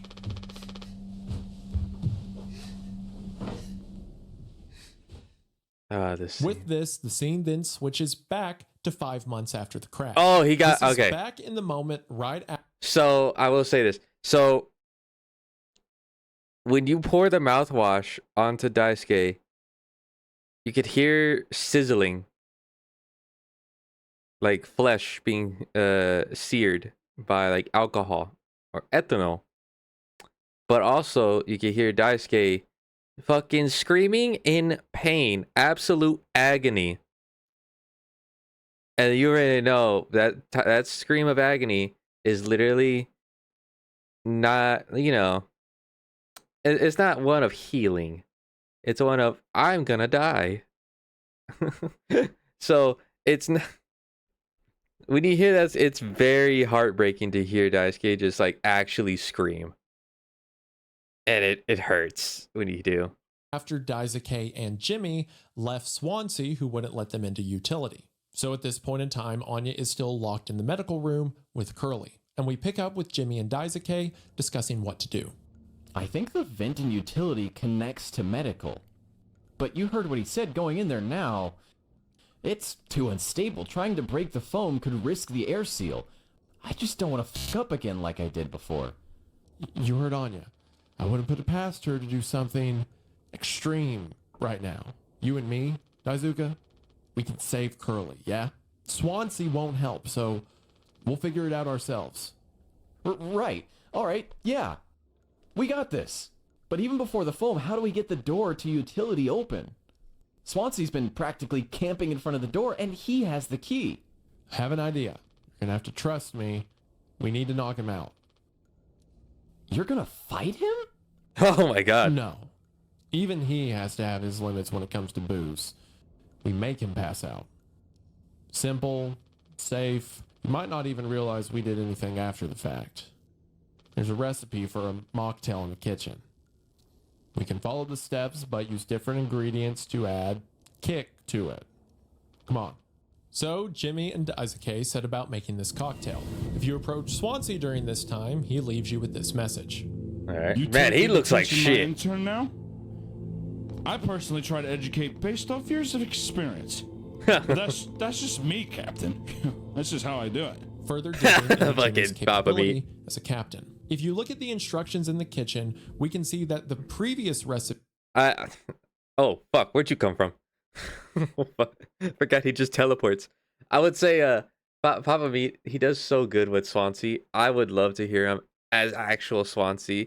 If somebody ever makes like a mouthwashing like animated movie or like a little fan film, I would hope that Papa Meat is in it, and I hope he would be Swansea because he's so good at voicing Swansea. Like, actually, like, really, really good. for making a cocktail has been modified for this new spiked drink. Jimmy completes the first step by mixing mouthwash with isopropyl alcohol, but to hide the taste, they need sweetener. Something that, upon talking to Daisuke has been secretly hoarding, even though he's not supposed to. As if, company policy matters at this point. So, Jimmy gets the sweetener from Daisuke's sleeping bag. Tragically, you can look at his sleeping bag and see how much of a kid he still is. He has magazines and a Game Boy. As mentioned at the beginning, he never should have been on this trip. Jimmy combined... Dude, I gotta... He has to only be, like, barely 18, dude. Like, shit, maybe even 16. I don't know. I would say 18. I'm pretty sure he's barely 18 years old. Like fresh out of high school, and this is like his actual first, job out of anything. I don't know how old Daisuke is. I could probably look it up later. I could probably look it up now. Hold on. How old is Daisuke? Mouthwashing. He was 19 or 20 years old. Late teens, 19 to 20 years old. I would say he's 19. And honestly, that's even worse because he didn't even start his actual life at all. He literally just got out of like school. It's only been 1 year he's been out of school, probably. And like he was already 1 year and they were already calling him like a slacker for not doing anything. And it's not even his fault, dude. It's like he doesn't know what to do. It's very common for all of us actually. Especially like early teen or late teens, early 20s. Sometimes we just don't know what to do. And it's not that we don't have options. Some of us don't have options, but some of us also have options. It's not like we don't know what we can and can't do. It's just like we just don't know what to do. It's just it's like a mental thing. It's the way to describe it is like you know what you should do, but you don't know what you want to do. or how to do it. Yeah. Uh, I hope that made sense. I hope that made sense. Otherwise, I'm just sounding like an idiot. The isopropyl mouthwash mix with the sweetener to get a spiked cocktail. To which Never do that, by the way. Don't mix actual don't do that. Don't ever do that. That will actually, like, you know, kill you. That is never do that. Because that will actually shut down your organs. It's not. Daisuke remarks, That drink looks sick. I totally picture myself on a beach with a hot babe Fucking Daisuke. and a few of those. Then I drink too many and throw them up all over myself and never be able to drink them again. Good time. it is incredible how little Daisuke is fazed by all this. So Jimmy and Daisuke You know what? Now that you mentioned that, yeah, Daisuke has literally been like the little ray of sunshine out of every fucking dark little moody motherfucker on this fucking air. I was about to say airship. This spaceship. Daisuke has literally been the only one that's like smiling, making jokes, still kind of like hopeful. The only time we ever see him like actually, like kind of like accepting his fate is when he's like plastered drunk, which is really sad because that's his true feelings coming out. take the drink to Swansea, and the conversation plays out as follows. The fuck is that? Look, we need to keep working together. If this is how I can get us through this without us being at each other's necks all the time, then Yeah, give it here. We kind of freestyled the recipe. Yeah, I can tell you had a hand in this monstrosity, kid. You ain't no mixologist. Sure as hell ain't no mechanic either. You should have never come here. Who the f even decided to let you board, huh? Honestly, Stick the idiot with a bunch of sad sack adults and see what he learns, huh? Swansea put it best. There you go. Like he not other than like the idiot, because I'm pretty sure he's saying that out love. I'm pretty sure he grew really attached to Daisuke, because he wouldn't say it's like, who let you here anyways? Like, what kind of person would allow this? Because he knows he's just a kid. And so this is where like I feel like Swansea's like actually thinking, he's like, yeah, this is it. We're all gonna die, and I'm sorry that you have to be here. You shouldn't be here. You should be on like fucking Earth figuring out what you actually want to do instead of just dying here with a bunch of sad idiots that took away that life. Bootstraps and all that. What a load of horse shit. You think it's all going somewhere, but every failure leaves you a little more mangled than before. That he's really sad right now. Uglier, meaner, smarter, in a worse way. wallowing doesn't suit you, Swansea. I suppose you think we should all be acting like you. Our hard-working, esteemed captain. I say take a load off before the sun finally sets on this party. May we never go to hell, but always be on our way. That's a cool saying. I'm not gonna lie. Through his drunk ramblings, it seems that Swansea is mourning Daisuke's innocence, saying all he's going to get being with them is older, uglier, and meaner. Regardless, he takes the drink and passes out. Daisuke is alarmed by this. Is he still breathing? He practically bounced off the ground. He'll be fine. His tolerance has to be through the roof by now. Probably just wake up with a massive headache. Oh man, he's gonna be so mad. I'll never get a good reference now. Ugh. I like how that's his Jimmy big gets Swansea's priority. keys to the utility room. Funny enough, they have a swan Aw. keychain on them. Daisuke says this. Captain, you sure about this? Maybe we could talk with Swansea when he's cleared up a bit later. He's just like really into workplace safety and stuff sometimes, you know? Which is like totally cool and stuff, I think. He taught me. It's time to be brave, Daisuke. Curly and Anya counting on us. So Jimmy opens the utility room door, expecting it to be filled with foam. They're going to have to cut their way over to the vent. But when they open it... Wait. Whoa, it's like barely foamed up at all. Hey, it's those things. I've never been inside one. What are they called again? And this is when the game changes. Not before everything else happened. This part right here is when literally the entire game flips. Cryostasis pods. Oh yeah, these things are far out. Totally sci-fi. Oh, it looks like this one still works. How long can these things even keep you frozen? 20 years. Damn, 20 years?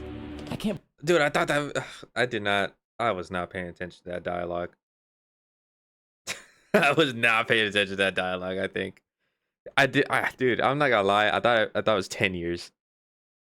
Not 20 years. Believe Swansea managed to clear out all 10-year the foam difference, from though. here. He didn't. Well, what? Think about it. Swansea never let you work with him on breaking the utility room foam wall, right? No, it needed to be handled delicately. He said I have way too much athletic strength in my arms.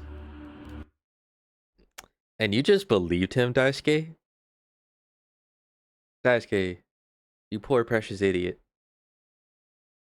I'm so sad that you're bleeding out now. God damn it. You were way too innocent, dude. Wow. I feel so fucking I feel so sad for him now. I feel even worse now. Dude, oh man. I would have just torn right through the foam. I was like, damn, makes total sense. Bummer. I feel like that's something I would have actually believed in too. It's like, wow, you really think I'm capable of that? Holy shit, you're right. I can just tear through this fucking ship. I better save these guns like for later. So I've been in charge of the kitchen instead. He said it's next level critical to keep stock and organize every day. Okay, well that makes sense. Had me double, triple, fourtuple check everything like all the time. Right, of course. And he never told you. He'd gotten in here. Yep. No, but look how Nope. busy he must have been. There was never any Poor foam Daisuke. here. And Swansea is known the whole damn time. Just taking a load off before the sun finally sets on this party, huh? That boozed up bastard's been biding his time until he can save himself. Would getting in the pod really mean you'd get rescued? 20 years more of a chance to get found. I take those odds over our current situation. Not like this, though. Not by lying through my teeth while waiting for everyone else to die. No, man, that can't be right. I'm sure there's a reason. We'll ask him about it when he wakes up. We'll deal with him after. Right now, we have a job to finish. Remember, there were enough cryopods on the ship for 4 people, and Daisuke was a 5th edition that wasn't supposed to be there. And all of them have been damaged in the crash, save for one. The crew is on their last few days worth of food. If rescue doesn't come right now, their chances of survival are slim to none. But add 20 years to the timeline and maybe they'll be okay. Maybe Pony Express will send a pity ship to come find them. Maybe the rock they're on will be discovered by someone else. It's not surefire, but it's a better chance. But as mentioned, only one cryopod still works. And it seems that Swansea was hiding it for himself, telling everyone else that the utility room was full of foam. But that's something to worry about later. Right now, they've got to get Anya out of medical. And the vent still looks like it's in one piece. Whoa, check out those sparks. I hate to imagine how gnarly it looks on the inside. Could be somewhat collapsed in places. You can make it through. We need to try it. Swansea said it's not safe. I know he forgot to tell us about the pod, but he knows like everything about this kind of stuff. Maybe we should just wait for him to wake back up. You said you could handle it. Swansea taught you well, right? Time to prove it. He'll be impressed when he wakes up. Proud. He'll understand why we had to do this. Then, This motherfucker manipulated this poor sweet boy. Man, I really was not paying attention to this fucking. I think I was. Wow, I really did not pay attention to this fucking dialogue. I don't know how I fucking. Man. This poor sweet boy just wants to prove himself, help others, just make them all forget that maybe they're gonna die, maybe they're not. And then this motherfucker Jimmy is sending him to his death. That is what this is. He is sending him up there to die. And I think even Jimmy knows that.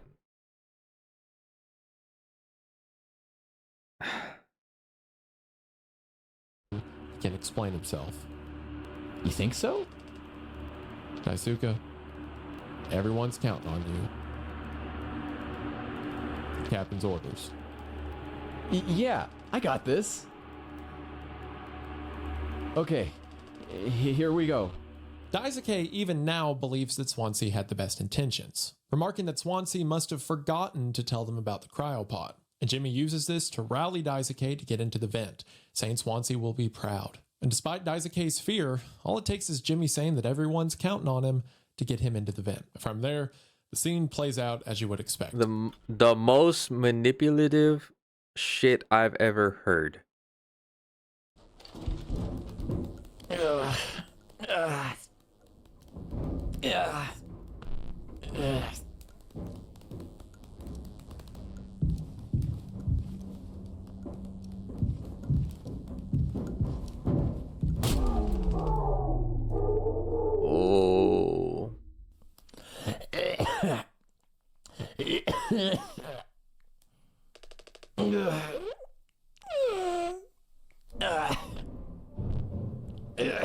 This explains how we get to the scene we saw in the 8 hours until judgment moment.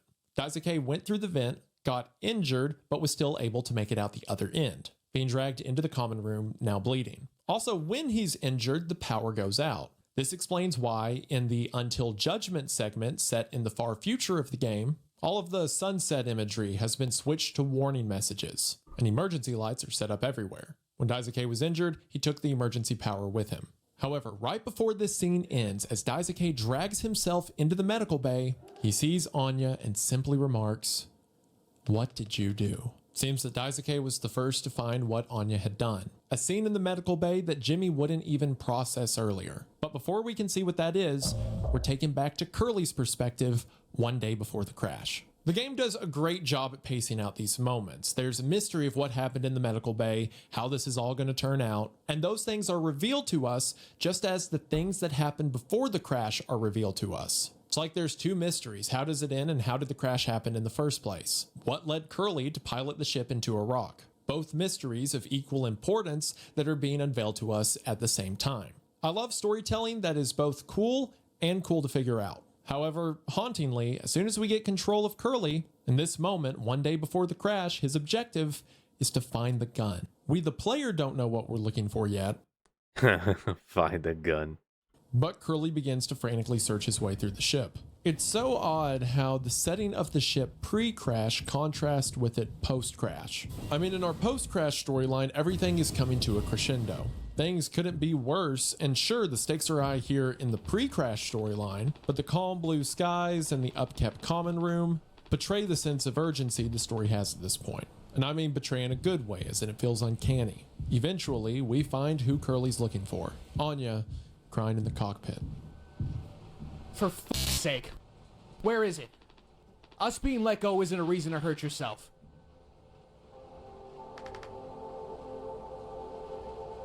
Anya. As our nurse, you never got psych evals. I should have thought of that. He could have come to me if you were feeling stressed. What would you have done? Oh, poor Anya. Anything. Anything. You, the crew, are all my responsibility. I told you so over and over, yeah? No, Anya. I'm not going to hurt myself. You know the gun is in a safety case I can't open. But I Oh. hit the case itself. Tell me where it is. None of this has to be on our performance log. We'll figure it out together. I'm pregnant.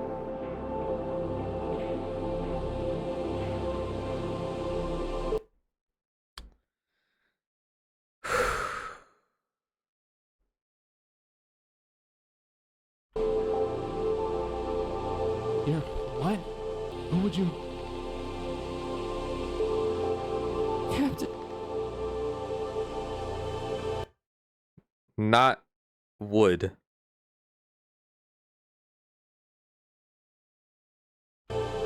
told you. Listen to me. We can fix this.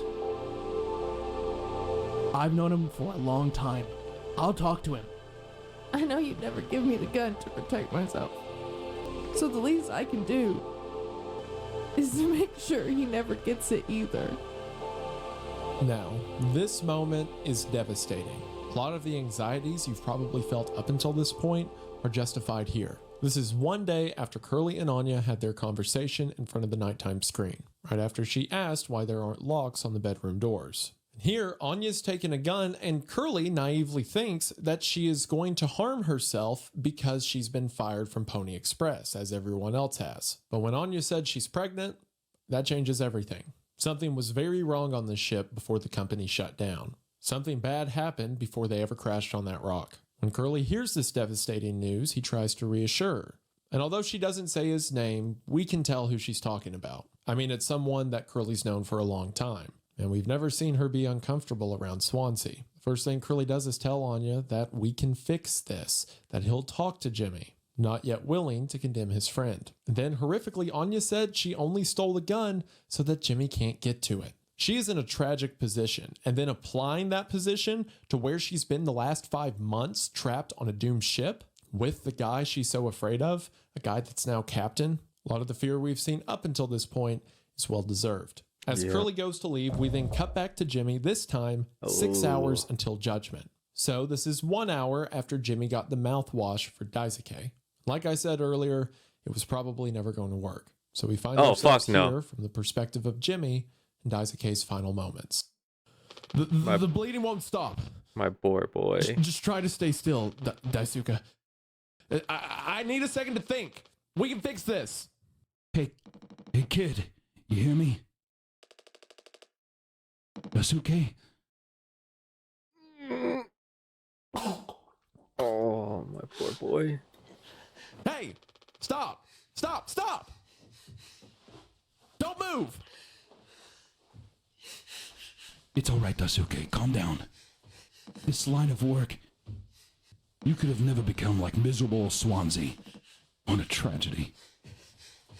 Decades of hauling ass for Pony Express. Big mighty bruiser, all his shiny tools. And this is where it got me. The good life, huh? I thought you were dumber than a can of paint. I was just chewing my ear off about nothing. Useless ray of damn sunshine. Not an A student, career workhorse, or force of ambition. Just a damn good kid trying his best. You could have taught an old fool like me a lot. Close your eyes, Daisuke.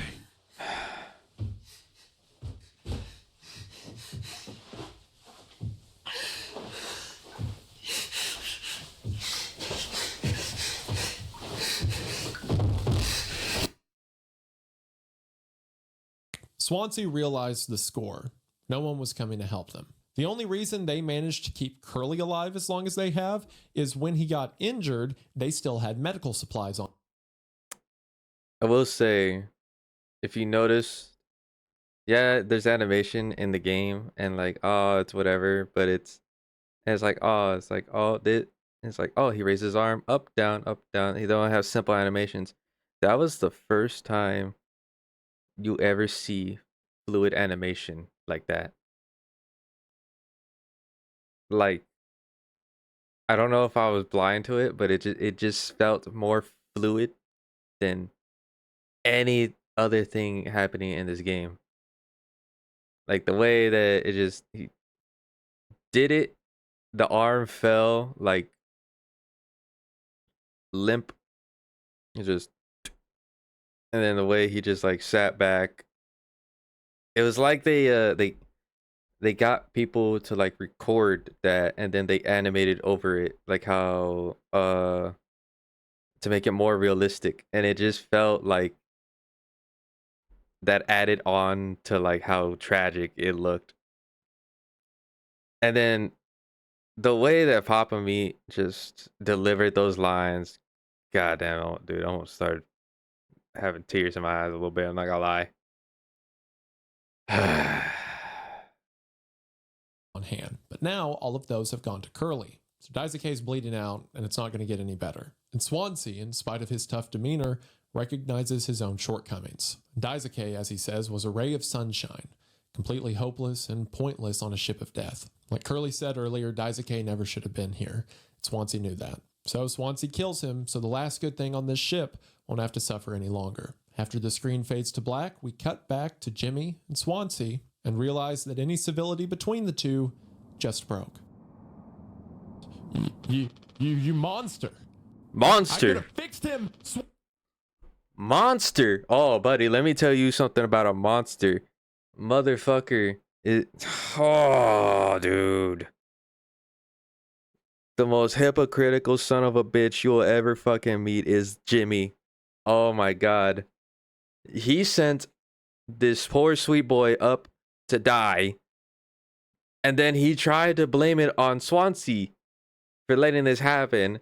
And then he pushed every single part of blame to everybody else except him. Everybody else except himself. Everything. He did. Oh my god. He did this to him. He did this to fucking Daisuke. He made fucking Swansea have to put him out of his misery. Who's the real fucking monster here?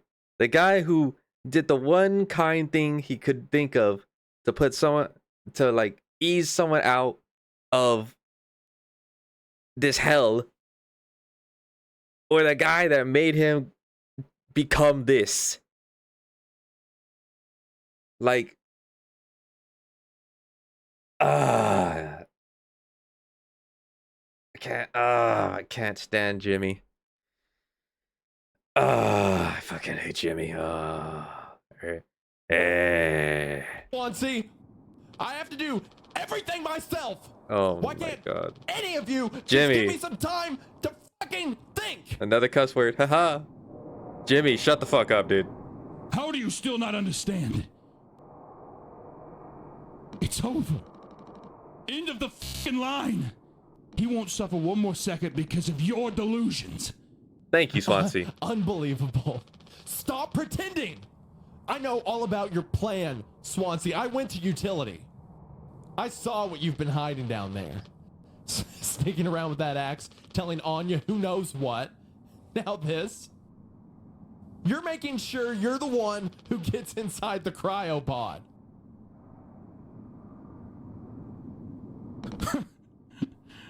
I sure did talk to Anya. But it was her telling me all sorts of things instead, wasn't it?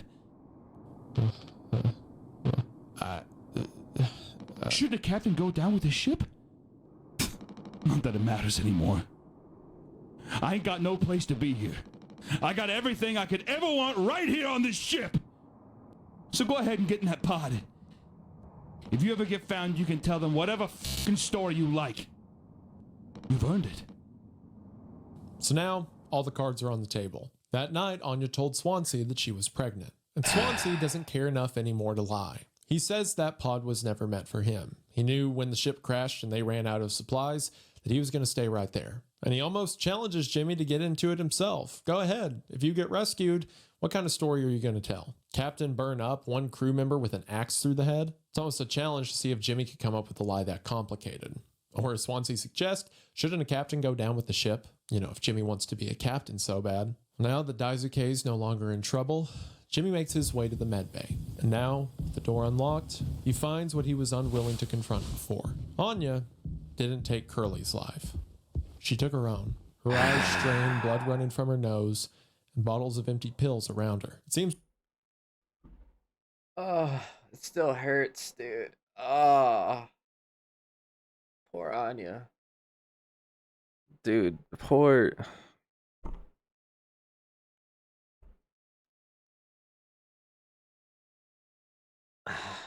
And now when you think back to this is gonna be the best decision I've ever made. Think about where she is on the ship. There's no rescue. there's no nothing. She didn't even know about the cryopod. And she, I'm pretty sure, was sure as hell not gonna just give birth to a baby with no future.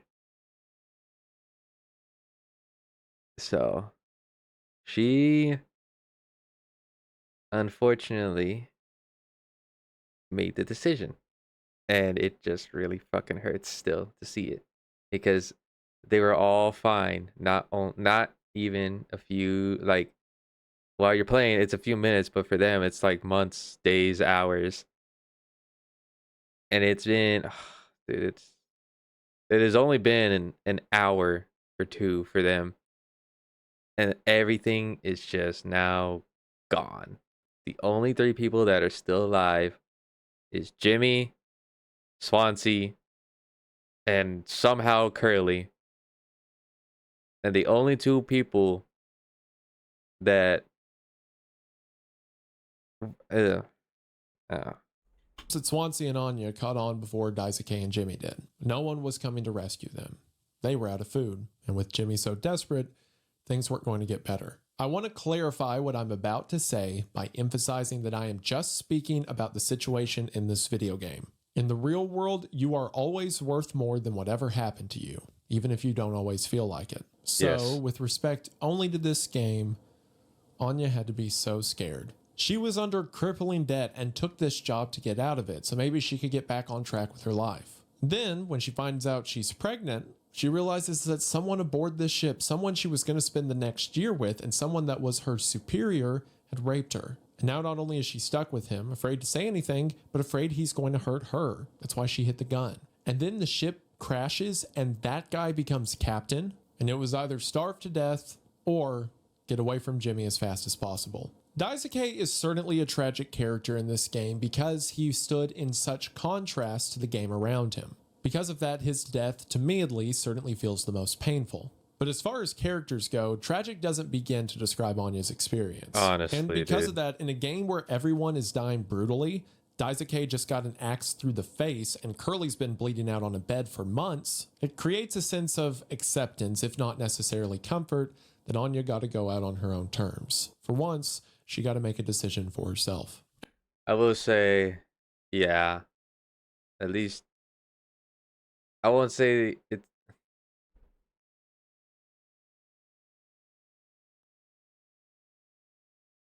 I won't say she didn't go out painless, but she went out her own way. At Curly's bed, we see a drawer pulled open. In it is a locked box, certainly the box that contains the captain's gun. It has a 3-digit lock on the front of the case, and if we use the code scanner in the cockpit, we can find the code. When Jimmy pulls out the gun, we get what is, in my opinion, the most underrated scene in the whole game. Now, before you hear this, when you hear this part, you can think of two things. And one of the things is I like to think of is when Anya says, "Hey, Mega, you depression. That's what you fucking walked into." But what was I saying? It's what Anya says. I have to believe that the worst moments don't make us monsters. And I think Curly really wanted to believe that. And when this all happens, and he's seeing all this, and he knows that it's all happening, and when Jimmy finally takes the gun, I think that's when he realizes that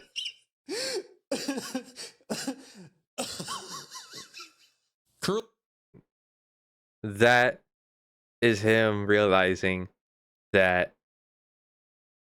sometimes it does make you a monster.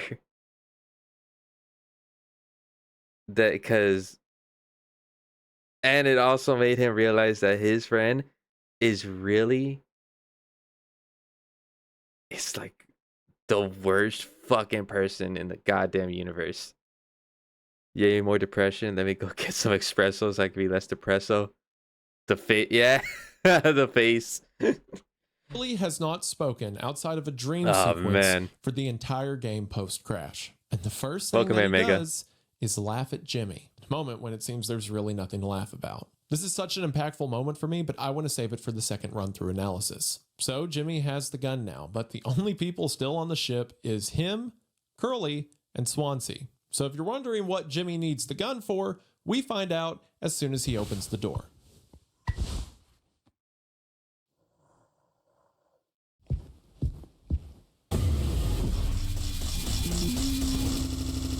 Ah, I wanted Papa meat. See, Swansea changed his mind. He had told Jimmy, go ahead, get in the cryopod, see if you can convince anyone that you were the hero all along. But now, Daisuke's dead, Anya's dead, Curly's in a constant state of dying, and Swansea's resolved to die as well. So why should Jimmy get to live? I mean, the Honestly, crash might have been Curly's fault, you know what? but everything leading up to the crash was Jimmy's fault. I mean, the deaths of Daisuke and everything that... Oh, Mega, I have you gotta play. You gotta play Mouthwashing. You have to go play with Mouthwashing. It's such a good game. Such a good game. happened to Anya are Depression directly because of incarnate him. is what it So is. Swansea figures, might as well But it's get such a Jimmy good on game. my way out the door. But before that can continue, the game then cuts to 0 days before the crash. Uh-oh. Once again, we find ourselves in Curly's perspective. Anya. If this is 0 days before the crash, then it has to be mere moments before Curly piloted the ship into the rock. Curly finds Anya crying in the medical bay. We see that the screen Not weird behind at her all, is by set the to way. sunset, meaning the wreck that stopped the day and night cycle of the screens is probably going to happen at any minute. Curly I think it's only on Anya, PC. Anya says this. I told him. Anya, you should have waited for me. What did he say? Nothing that makes any difference. Did he seem angry? Where did he go? He just walked away. Curly, I don't want him in here anymore. Let's go. Hold on. Just wait. I need to find him. Everything's going to be okay. Anya tells Curly, reasonably, that she doesn't want Jimmy here anymore. Curly, still panicking, unsure Understandable. what to do, assures her that he can fix this, that all of this can go away. So, Curly rushes to find Jimmy. Eventually, Curly Oh, yeah, finds Mega. Jimmy standing Not at outside all. of the cockpit hall. Not at all. And initially, Curly tells Jimmy he can fix this. Then Jimmy says this. Jim? I can fix this. Are you sure about that? What do you think will happen when we get back? We can figure all of this out. You and me. All I ever hear is how great of a leader you are. God, it's so annoying. But now, what do you think will happen now when we get back? We'll fix this together. Everything you and I worked for in our lives, accomplishments, changes, none of it'll matter. You've gotten through difficult situations before. This time won't be any different. Work through it one day at a time. It's not just me, is it? You were supposed to be the one who had everything under control. You said so yourself. This ship, this crew, everything that happened here. This was your responsibility, Captain. That is what you'll be hearing the rest of your life. God damn. Jesus Christ. All my homies hate Jimmy. Fuck that guy. Or, this can all be remembered as a tragedy.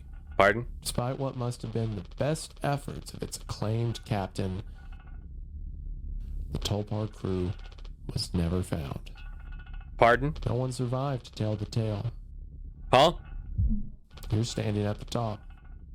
Feet in... Damn, I forget. Curly was a good looking guy. Like, I completely forgot. Like, Curly was actually a pretty good looking guy. cement. Feel so I bad. get it now. Right?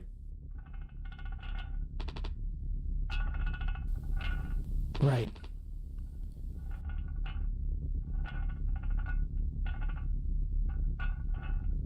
Poor Curly. He looks okay.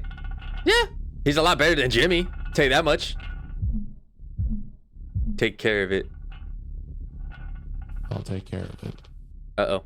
Now, this conversation is certainly interesting, but I want to save most of it for the end analysis. For now, it seems that Jimmy wants all of this to go away. I mean, of course he does. It's all his fault, right? But Jimmy tells Curly that it's as much Curly's problem as it is his. I mean, what will people say of a captain that allowed this to happen?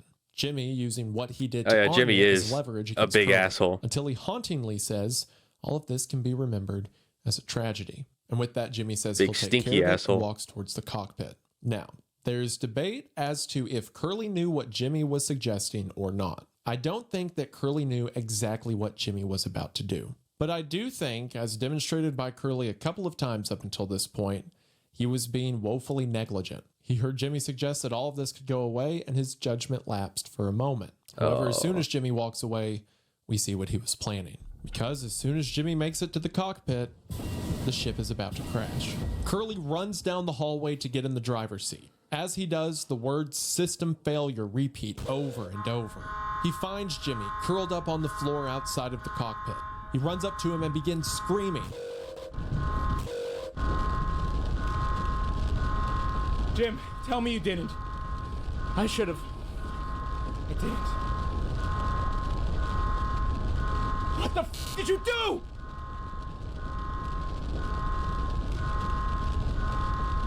Curly throws open the cockpit doors, trying to stop the crash, but it's too late. The screen fades to white, and we know what happened from there. After the crash, after the seal of foam had settled in, the crew went to the cockpit to see what happened, to find Curly, too injured to speak. And despite Jimmy's best efforts, everyone was alive. Since Curly couldn't defend himself, he became an easy scapegoat. In the intro of the game, we were not playing as Curly.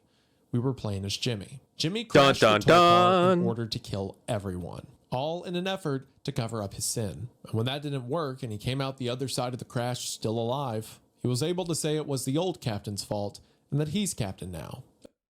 How did everyone survive? No idea. Plot.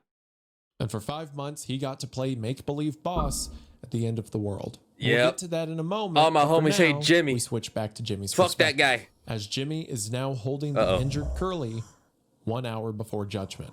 I love how Curly's single blue eye stares unfalteringly at Jimmy. The former captain, someone who can't speak for himself, watching the person who he knows to be responsible. Curly had to watch everyone else blame him for the crash. It's almost as if Curly's saying, regardless of what Jimmy gets away with, he knows. And if it wasn't apparent enough before, as we make our way to the common room, we see that Jimmy has gone completely off the deep end. He has put the birthday decorations back up, and he's taken the bodies of the 3 other crewmates and sat them around the table. I We've remember yet to this see now. Swansea's death, but it seems here, 1 hour before judgment, Jimmy and Curly are the last men standing. Well, one man standing, the other being carried. Just like in his dream of Curly earlier, Jimmy sets Curly on the table in the place of the birthday cake and sits down to enjoy his celebration. Woohoo! You'll definitely Happy like this birthday, game, Mega. Captain. This rocks. Oh my god. Here, here. The Captain Jimbo. Come on. You have to give a speech. Go on. Have at it. Uh-oh. You better make it good. Hell yeah. Our captain. Captain Jimmy. Jimmy is off the deep end. He sees his dead crewmates congratulating him in the way he wants to be treated, as a wise, rightful leader who the others look up to. Someone like Curly, someone everyone else can aspire to get behind. But as we see, all Jimmy's leadership has gotten them is 3 dead bodies and 1 broken one. So just like the birthday scene from earlier, and as was predicted by the very detailed cake slicing animation earlier in the game, Jimmy picks up the knife and proceeds to saw off Curly's leg. Yeah. Oh, yeah, baby. Jesus Christ.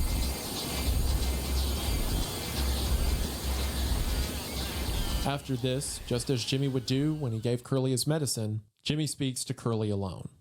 Oh, by the way, during that, like, it's drowned out, but you could hear Curly screaming in agony as he's doing this through the music. Only this time, he doesn't need to keep his voice down. I mean, they're the only 2 people on the planet. A lot of people. You really should have. It's a really good game. That wasn't enough, right, Captain? The lowest rung of your ladder is our highest. till it was all swept from under your feet. Life isn't even worth living at the same level as us. But I forgive you. All of us do. I won't give up on you, even like this. I believe in you. We're gonna make it through this. Sometimes we thrive, travel the endless reaches of space. But other times we just have to accept days like these. You taught me that, Curly. Let's eat. Oh. Let's survive. In the earlier first run conversations between Jimmy and Curly, it seems that Jimmy has so much contempt for Curly because Curly crashed the ship. He put Jimmy in this position. But now we know that Jimmy put Jimmy in this position. But now we see that it's not because Curly crashed the ship, something that didn't even happen. It's because Curly had power over Jimmy. Or more specifically, that he didn't appreciate that power. Nothing hurt Jimmy more, as indicated in the birthday scene, than Curly saying he thinks he may want something else out of life. But this was the best life Jimmy could imagine. Curly saying he doesn't even want to be the boss of it spit in the face of Jimmy's ego. But from his high horse, Jimmy is posturing that he will save Curly regardless, in spite of what Curly did to him, the audacity of not wanting to stay with Jimmy on this ship forever. Jimmy tells Curly he'll keep him alive, whatever it takes. The camera then cuts to another scene. This once again seems to be from Jimmy's perspective near the end of his journey, but now the text that up until this point has been distorted now simply reads, "Take responsibility." A thing that Jimmy, despite his self-appointed position as captain, seems to have a hard time doing. So now Jimmy finds himself once again in a vision, a hell of his own making. He's standing in an abyss, and the only thing he sees is a door to the medbay. When he opens it, he sees Swansea's key dangling over the open ventilation shaft, the shaft itself covered in blood. As he steps into the shaft, he falls into the ship's vent system. Now, this structure is obviously far too large to be the actual ship's ventilation system, but similar to the vision of Curly and the vision of the crew members speaking to him earlier, it seems that what we're seeing is a fusion of what's real and what's in Jimmy's head. Something interesting to note is that on a toolbox, we see a pink and green game piece. In the common room of the ship, next to the large digital screen, we can see that the crew is playing a board game. Regardless of what state the ship is in, the board game is always present on the table. Pink, yellow, blue, and green pieces are always on the board. Wait, what? It sounds like they should date Curly and Jimmy. Sounds like a married couple, just not. Toxic Yowie? I don't know. Is that what that? Doomed Yowie. There you go. Indicating the crew members, minus Curly, playing a game. As you visit this board throughout the game, as characters are killed off, their pieces will begin to fall off the board. Oh, with, yeah. Of course, Jimmy, or the green piece, being the last piece standing. I actually here saw in the that ventilation in like shaft, in we see a a in an pink old piece, or I actually saw that in an old whatchamacallit, in an old analysis video of this game.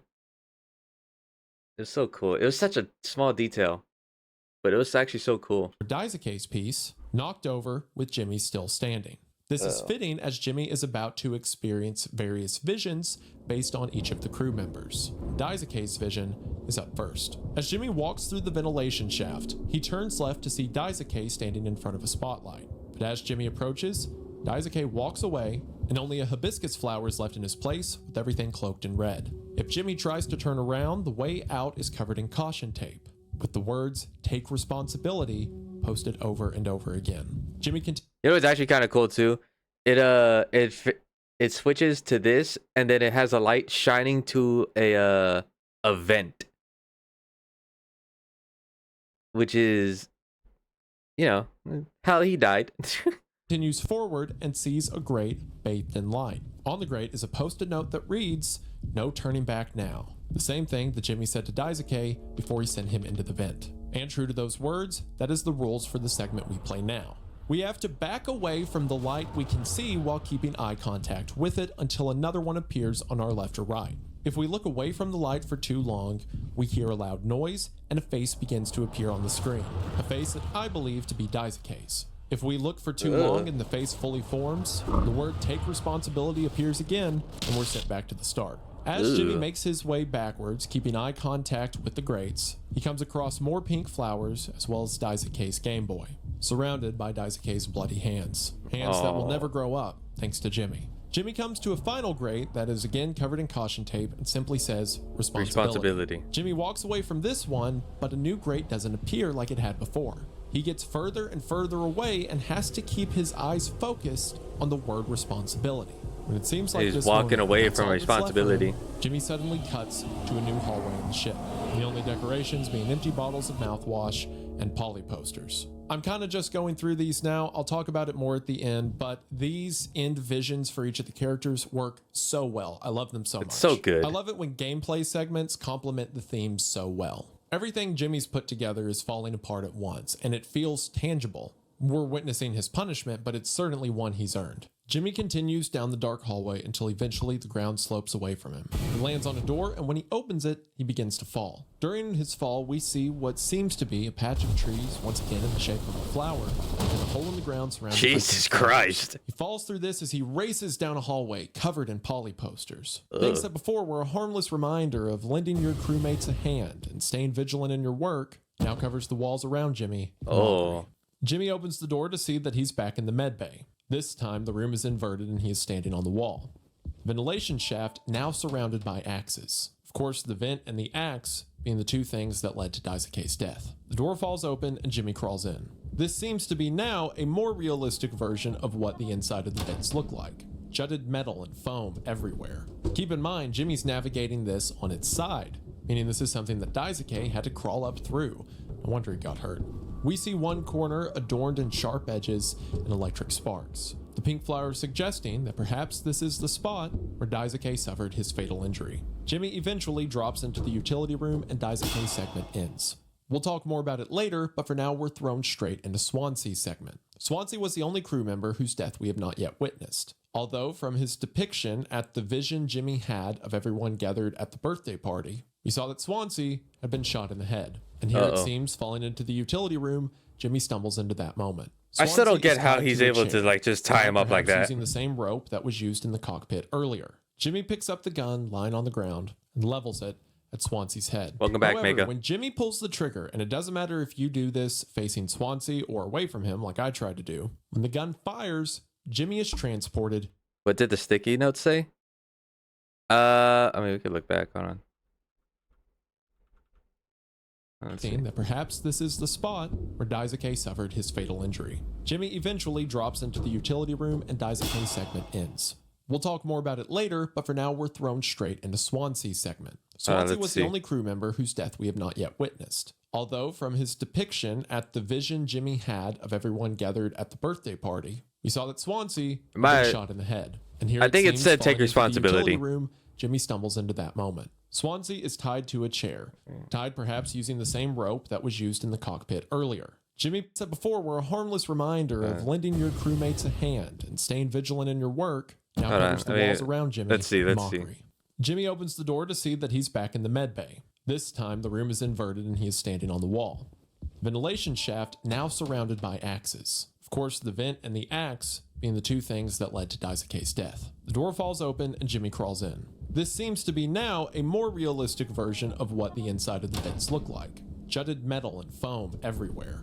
Keep in mind, Jimmy's navigating this on its side, meaning this is something that Daisuke had to crawl up through. No wonder he got hurt. We see one corner adorned in sharp edges and electric sparks. The pink flower suggesting that perhaps this is the spot where Daisuke suffered his fatal injury. Jimmy eventually drops into the utility room and Daisuke's segment ends. We'll talk more about it later, but for now, I guess it was just take responsibility. Swansea was the only crew member whose death we have not yet witnessed. Although which would make sense. Depiction at the vision Jimmy had of everyone gathered at the birthday party, we saw that Swansea had been shot in the head. And here it seems, falling into the utility room, Jimmy stumbles into that moment. Swansea is tied to a chair, tied perhaps using the same rope that was used in the cockpit earlier. Jimmy picks up the gun lying on the ground and levels it at Swansea's head. However, when Jimmy pulls the trigger, and it doesn't matter if you do this facing Swansea or away from him like I tried to do, when the gun fires, Jimmy is transported to a graveyard. Again, these visions seem to be a mix of what's real and what Jimmy's mind has conjured up. That scared me a little bit. This takes us to what is, in my opinion, the most nerve-wracking gameplay segment of the entire game. It mainly is. As Jimmy begins to navigate a foggy, candle-lit cemetery. All the while, we hear quick noises of footsteps around every corner. Eventually, we spot Swansea running amongst the tombs. He moves like a specter, just out of view in the fog. The pistol we're holding is slow and unresponsive. I'm gonna get you. It takes a while to aim and even longer I'm gonna for get the you. cylinder to rotate and the hammer to fire. Because of that, even when we see Swansea, it takes a moment to retaliate. When we hear his footsteps approaching and the camera begin to blur, we only have a few seconds before he strikes with the axe. Anytime Swansea hits peekaboo. Jimmy with the axe, the screen says, "Take care of it," and kills 99%. The phrase "I'll take care of it" That would has shown actually up be a funny few to have the times. Jaws theme. It's what Jimmy said right before he crashed the ship, and crucially, it was Anya's last words. And kills 99% is the slogan seen on the side of the Dragon Breath mouthwash. We'll talk more about what that might mean in our end analysis. After Jimmy is killed by Swansea, he will always teleport back to Daisuke's grave. His What emo is that? That's cute. What the heck? portrait and flowers adorned with candles. It's as if Swansea is making it clear why he I wish I doing could this have to Jimmy. emotes. He took Daisuke's life, so now Swansea plans to take his. Swansea will always appear from the direction we're not looking. So because of that, you get into this hair-raising scenario where you can't just camp a corner. You instead Yeah, I can make them, but I can't put them on my stream because I don't whatchamacallit, not affiliate. You have to be affiliate in order to like let others use emotes. have to intentionally expose Unfortunate. yourself and then hope to identify the direction he's coming from before it's too late. Quick side note for a detail that I like. The revolver that Jimmy is using is a Chiappa Rhino. The Rhino gets used all the time in sci-fi stories. It was used in Total Recall. It's the revolver from Cowboy Bebop. It has a very retro futuristic aesthetic to it. It's typically used in high sci-fi stories as a sort of futuristic cowboy six-shooter. But, and this is probably making up a detail where there isn't one, in Jimmy's hands, it's clunky. It's the gun the hero's supposed to have, but he doesn't know how to use it. He's slow to aim, he's slow to fire, he sways. He's made it fit his hand, but it doesn't fit well. Every time we shoot Swansea, That's such a he cool runs detail off. I'd never But after noticed. a few hits, the screen flashes white, and we're taken back to that chair in the utility room. As I said earlier, Oh my God. Swansea's too tired to lie. He has nothing to hide, and he realizes this is the end of the line. And with nothing standing between him and God but a bullet, he decides to turn his cards over. I have something to say. So shut the f up and listen. Oh no. I spent 13 years half cut up to my eyeballs. This is peak right here, guys. Drunk, to Lock put it in. mildly. Then I suddenly saw it. A street light shining in my face. 500 gigawatts of the power of God. A vision of my bloated body found in some ditch. It scared me straight. So I got a collar shirt, mortgage and credit card, and all the things that make a good man. I hoped I could raise my children to be better than their old man. I wanted to believe I was never one setback away from my worst self. But the truth is, discipline, drive, routine, the endless fucking desperation to get shit done. A loving wife, great kids, sobriety. I'm telling you, accomplishments I've been chasing all my life. Never felt as good as I expected when I crossed the finish line. So now that we're at the end, taking inventory, those nights spinning out of my head, sinking into the sofa, broken glass in my palms, bleeding dry, the funniest thing ever. Old dogs laughing and snarling on the waterbed floor, mocking the moon for daring to show its face. All nausea and records and vomit and ugly cruelty. The only problem in the world is an empty bottle. Those were the best days of my life.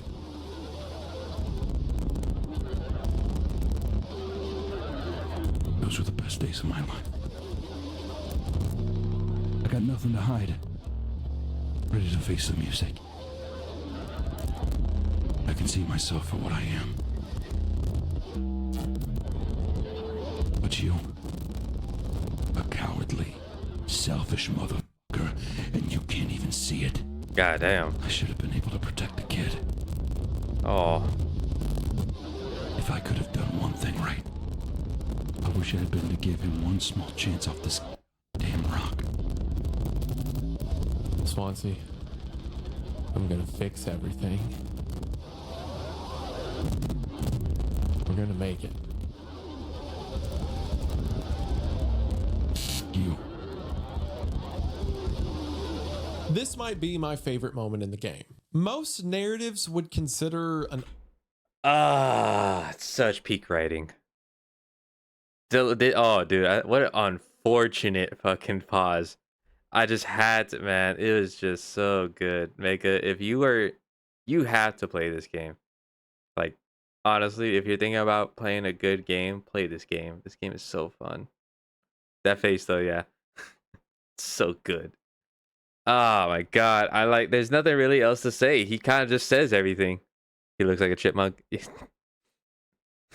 Chipmunk with big lips. honesty to this degree, almost sacrilegious. Like, think about it. In most stories, the character cleaning his life up, coming to terms with himself, starting a family, is framed as the good, the decision they're happy about, something worth dying for in the end. But no one's going to hear this but Jimmy. But ultimately, unlike Jimmy, he's honest. And regardless, he was going to do a good thing. That cryopod was always meant for Daisuke. Jimmy, delusional, still says he's going to fix everything, which is laughable considering the ship crash, every death that's happened, every injury that's happened has been It was because of him. even though now it's just him and Curly. Regardless, Jimmy knows that Swansea won't let him live, so Jimmy resolves to not let him live either. Levels the gun, fires, and with that, Swansea segment ends. We'll talk more about Swansea later, but for now, we move in to Curly's segment. Jimmy leaves the utility room to find the hallway surrounded in pipes and grates. As he approaches one pipe, One thing I really hate about Jimmy is he still believes he's the hero, which is infuriating because he's doing everything. He thinks that he's doing everything a hero should, but when we see it and we know how a hero should be, it should not be like this. It should be like selfless. It should be trying to actually help people or help others. He has been doing everything but help others. He's literally just blamed everything on everyone. He has yet to take any actual responsibility. He's the one that crashed the ship. He blamed it on his fucking friend who wanted to help him. But in the end, got him like it hurt beyond or injured beyond like repair. Killed the entire crew. And then decides, I'm gonna fix it still. So he's literally just gone insane. And he doesn't know it. So he believes he's the main character, which he actually is. But he believes he's the hero. And it's infuriating because you have to play the monster. And you can't stop playing until it gets to the end or until the credits roll. So you can't. So can you explain why you dislike Jimmy in the first place? Yeah. There you go. I just did. It's starting to make sense. Jimmy is a motherfucker that will never be anything but a loser. Because even on Earth, he was also a loser. And he's the kind of person that will shift blame to anything and anyone as long as it's not him. And will run or walk away from responsibility. Well, to forget about Jimmy, have Dino. Thank you. We all know everybody hates Jimmy. All my homies hate Jimmy. For real. IPC's Curly's bloody hospital bed shoved into the wall, and then just beyond it, Curly's giant head in the floor. The eye staring at Jimmy, judging him as he passes over. Jimmy turns the corner to see more of Curly's eyes. He continues to turn and more blue eyes pop up, staring, watching him everywhere he goes. The only one who truly bared witness to all of his crimes, refusing to let him out of his sight. Jimmy walks and walks when suddenly he finds himself in a tube of flesh. He climbs up, eventually making it to the top of the tube, only to turn around and see that it was Curly's throat. Retracing the path, he shoved the pills down every time. Out in the darkness, across a catwalk, Jimmy sees something surrounded by lights. He approaches to find Curly strapped to a chair. Valves, tubes, and wires protruding out of him. Screens displaying parts of his digestive tract. There's a TV across from Curly, and as Jimmy watches it, it seems to be an old cartoon. Cartoon of animals making a cake for each other. However, when the cake's set down, the screen freezes. Jimmy is given the prop to take Curly's leg. When he does, we simply see the word feast, followed by a black and white video of kids eating. If you do, I'll watch it. Kind of meat. If you'll remember, back during his birthday vision, Jimmy sawed off Curly's leg. And since they're out of food, it seems to be the only source of protein. And in keeping with his promise, Jimmy's going to keep Curly alive. So Jimmy then walks back over to Curly, where we have to play a mini game in which we twist Curly's digestive tract around and then feed him his own leg until we line up all of the tubes so that he can correctly swallow his own flesh. Every time we get it wrong, Curly throws up his leg. We shove the biled covered flesh back into his mouth. Again, these visions seem to be a mix between what's real and what Jimmy is imagining. So it's likely after cutting off Curly's leg, he did feed it to him. His brain making up these elaborate scenarios and justifications. Eventually, after the leg makes it to his stomach, Jimmy turns around to see that the television screen now says, "Help me." The screen then cutting to Jimmy standing amongst the stars. We then begin controlling Jimmy from this fixed third-person perspective, which is really cool, not gonna lie. Until eventually, he comes across Curly, sitting in a chair, soaked in flames. Jimmy approaches him. The following conversation takes place. I want to go home. Ah! Ah! I'm on fire! I'm on fire! We are home. Why don't you finish what you started? Don't worry, if anyone ever finds us, I'll still be playing the villain. Ooh. You'll be the better man in the end, like you wanted. I could have stopped it. I'm taking responsibility.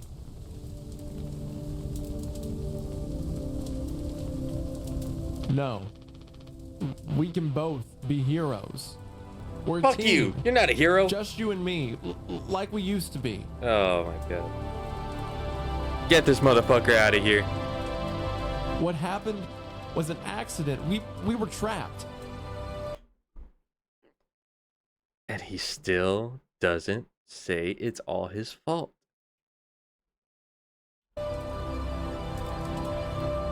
I made a mistake, all right? There you go, finally. I'm sorry. I'm so fucking sorry, Curly. About what? Say it. I'm sorry. I'm sorry. I'm sorry. I like the little ad-lib. What are you sorry about? Say it. It seems here that Jimmy has some kind of guilt for Curly. In his mind, Curly is saying he wants to go home, that he'll play the role of the villain. He doesn't care anymore. Jimmy regrets this position and tells Curly he's sorry. But note that Jimmy isn't sorry for crashing the ship or what he did to Anya or getting Daisuke killed or killing Swansea. Instead, he's sorry to Curly for ruining his reputation. In Jimmy's head, Curly is being the martyr by accepting the responsibility for all of this to I Pony fucking Express. knew it. Fucking Jimmy. Dude. Ah, I fucking hate Jimmy. Fuck Jimmy. Saying he'll be the role of the villain as if any of that matters. And Jimmy's apology to Curly is that they can both be heroes. He even brings up the crash itself and said, what happened was an accident. We were trapped. Again, not only tying Curly into his plan to crash the ship, but still framing it as if they're trapped because of what Jimmy did to Anya. He's finally sorry, but it's for all the wrong reasons. Crying in front of Curly, the scene cuts once again, this time Jimmy finding himself back in the vents. The message, take responsibility, appearing once more. Because more than everyone else, there's one crew member that Jimmy really needs to take responsibility for. The one who his treachery against started all of this in the first place. One he can't even bear to confront. Which brings us to Jimmy's last vision, his vision for Anya. Jimmy turns corner in the vent to see a giant growth of flesh protruding from the wall. On the table in front of him, we see a tablet. When he picks up the tablet and moves towards the growth, we hear the heartbeat of an unborn child. What we're holding is an ultrasound, and what we're standing in front of is a womb. Jimmy guides the camera to the areas where the heartbeat is the loudest. It's actually kind of his camera in their direction. It's actually kind of funny. Not mainly this whole part isn't really like, you know, supposed to be funny, but the funniest part is, you remember how he said that he was attracted to horses or cartoon horses? Guess what's inside this fucking thing? He sees the image of an unborn horse. It's a fucking horse. It's fucking I know you shouldn't be like really amused by this, but like, come on, man, it's a little funny. Clearly in reference to Polly and Pony Express, which to Jimmy bears some connection to an unborn child, a connection I'll talk about later. After locating 2 of the horses Oh, on the no. ultrasound, the womb begins to move and make noise. Eventually, it begins to Oh, shake lordy as 2 lord. eyes emerge from the sides of it, until finally it stops, and this happens.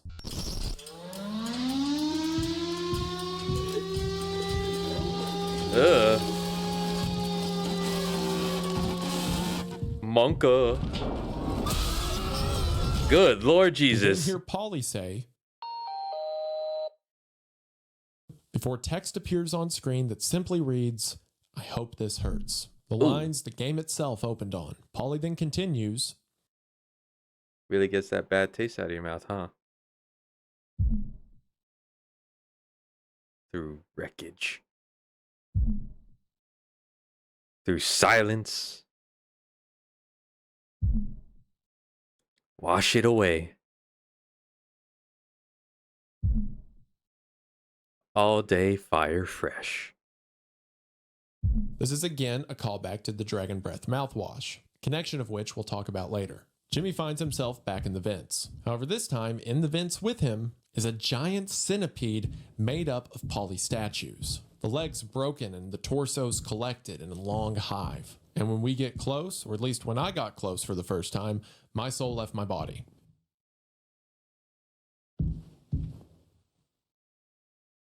Oh, fuck! We then get our Jesus final Christ! minigame segment. Ugh. We run Oh, fuck.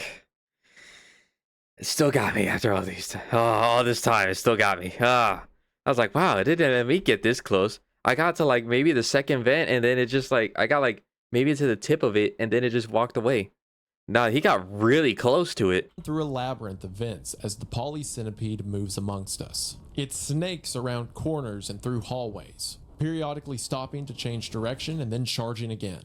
However, try as you might to stay away from it, there's no real objective in this minigame. There's no closure at the end of this chase. The hallways continue on and on and on, and eventually, the centipede gets Jimmy. He finds himself transferred to a dark room. The room seems to continue on and on. Eventually, the walls become adorned with the employee ID cards. Throughout the game, we've been able to find each of the 5 crew members' ID cards lying around. There's an achievement for picking up each one. And here we see the employee ID cards scattered along You the made wall the song and already? then Oh, shit. raining through the air like snow. As we move through them, we see Daisuke, Swansea, never Anya's. If you look closely at the wall in some instances, you can see the corners of We'll look at Anya's it after. popping out, the side of her name tag, or a tuft of her hair. But they're always obscured by the other cards. Even in this state of mind, it's the one he can't accept. It's the one he refuses to take accountability for. Eventually, Jimmy comes to a staircase. Empty mouthwashing cans raining down to his feet. Climbs the stairs to find his way to a platform, and on approaching the platform that initially has remnants of the medical bay, also known as Anya's office, Jimmy walks to the ledge and sees this. Mountains of empty mouthwash bottles illuminate before him. And standing at the center, atop it all, is Polly. Polly speaks to Jimmy. The conversation goes Why as you follows. kids?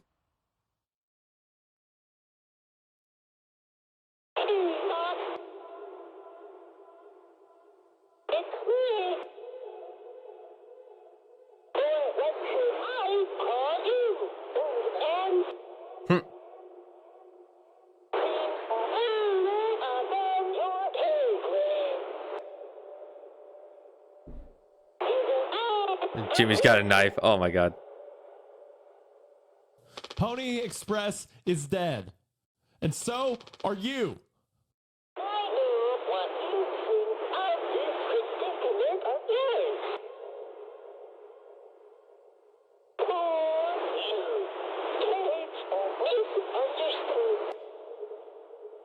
Poor Jimmy.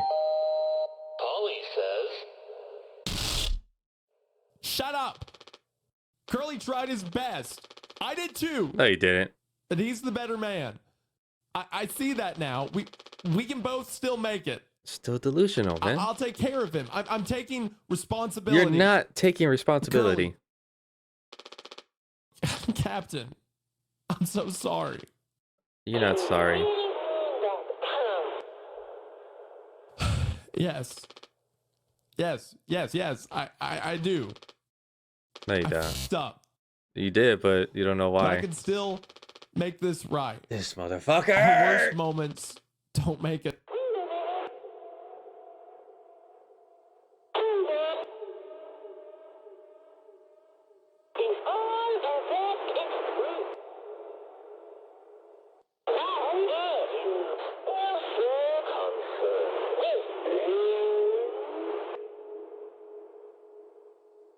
I'll get into detail with it later, but the main thing to Probably point out is now proud is he Jimmy is. is still He did this. completely unable to take responsibility for Anya. He's speaking to Polly and thinks the sin that he needs to confess is what he did to Curly, the only crew member who's still alive. He had his reckoning with Daisuke, he had his reckoning with Swansea, even Curly, but never Anya. Instead of facing Anya, what instead does he face? A pregnancy. To him, Anya's death, what he did to her wasn't the problem. The baby was the problem. Everything was fine until evidence of his evil showed up. His vision couldn't even confront her when she was just an employee card on the wall. He's so delusional that speaking to Polly, the last thing he was saying before he was cut off was our worst moments don't make us monsters, something Anya told him. While quoting her, he is unable to address what he's done to her. Jimmy wants the title of captain. He wants to feel like the hero in charge. And he loves everything that comes with being a captain, except, of course, The taking responsibility. From there, we're taken back to Jimmy. The vision's now over, seeing reality for what it is, 0 hours before judgment. Daisuke, Swansea, and Anya lying dead around the table, and Curly with his one eye staring at him. Another thing to note here is that we can see Jimmy has served a piece of Curly's leg to each of the dead crewmates. His delusion of fixing everything goes to feeding their dead bodies with Curly's flesh. But Jimmy picks Jesus. Curly's body up off the table and begins to walk downstairs. The objective tells us to simply go home. Holding Curly, Jimmy decides to be the hero, whatever that means now. He carries Curly to the utility Goddamn, room dude. and lays him Goddamn. in the cryopod. We then switch to Curly's perspective as the game reaches its final moments.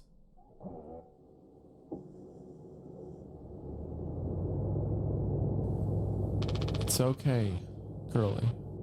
It's furthest thing from okay. I don't know what you're on about. You're gonna be okay. I don't think he's gonna be okay. You always had my back. I ended up hurting you, even though I was trying to save us. Brother, he can look down right now. He has no legs and no fucking arms. You literally ate piece of his flesh, and then you ate it, and then you made him eat his own flesh. The fuck you mean? Trying to save you. Trying to save y'all. You were doing everything but saving. But now you'll survive. It's Unfortunate. like you said, together we can fix anything. I I'm just proud I gotta be your friend and co-pilot. don't think Jimmy Jimmy, fuck No you. one can hurt you now. It's the only good thing about this. We fixed it. I I fixed it. He still thinks he fucking fixed everything. He believes he's done it. Everyone's let me paint this picture for you. Everyone's dead because of him. He crashed the ship. He made Daisuke basically unalive himself by putting him through a vent that was highly dangerous. And with his final efforts, opened the door so he can save his mangled friend from an already unalive, from Anya, who also unalived herself. All because she did not want to be anywhere near Jimmy, and finally made the choice to do it. And he still can't accept what he did to Anya either. He can't accept what he did to Daisuke, and he sure as hell isn't gonna fucking accept what he did to fucking Swansea. Swansea was probably the only other motherfucker that literally could not and would not deal with Jimmy's shit. Oh, hello, RD. Oh, thank you. I'm glad you think my stream is cool. What's the vibe? They told me. They told me about you. Oh, I wonder who told you about me. It's actually pretty nice to meet you. Nice to meet you. Right now we're just we're watching an Wendigoon analysis on his playthrough of Mouthwashing, and it is straight depression. And I was literally just about to start crashing out on this motherfucker Jimmy right here, cause fuck this guy, hate him with all my life. He literally killed everybody, and well, you know, kind of bad. I fucking hate this guy with everything in my body. He is the worst person to ever exist, and I hope to God he dies. Like, I'm just, and he still believes he did everything right. He still thinks he did everything right.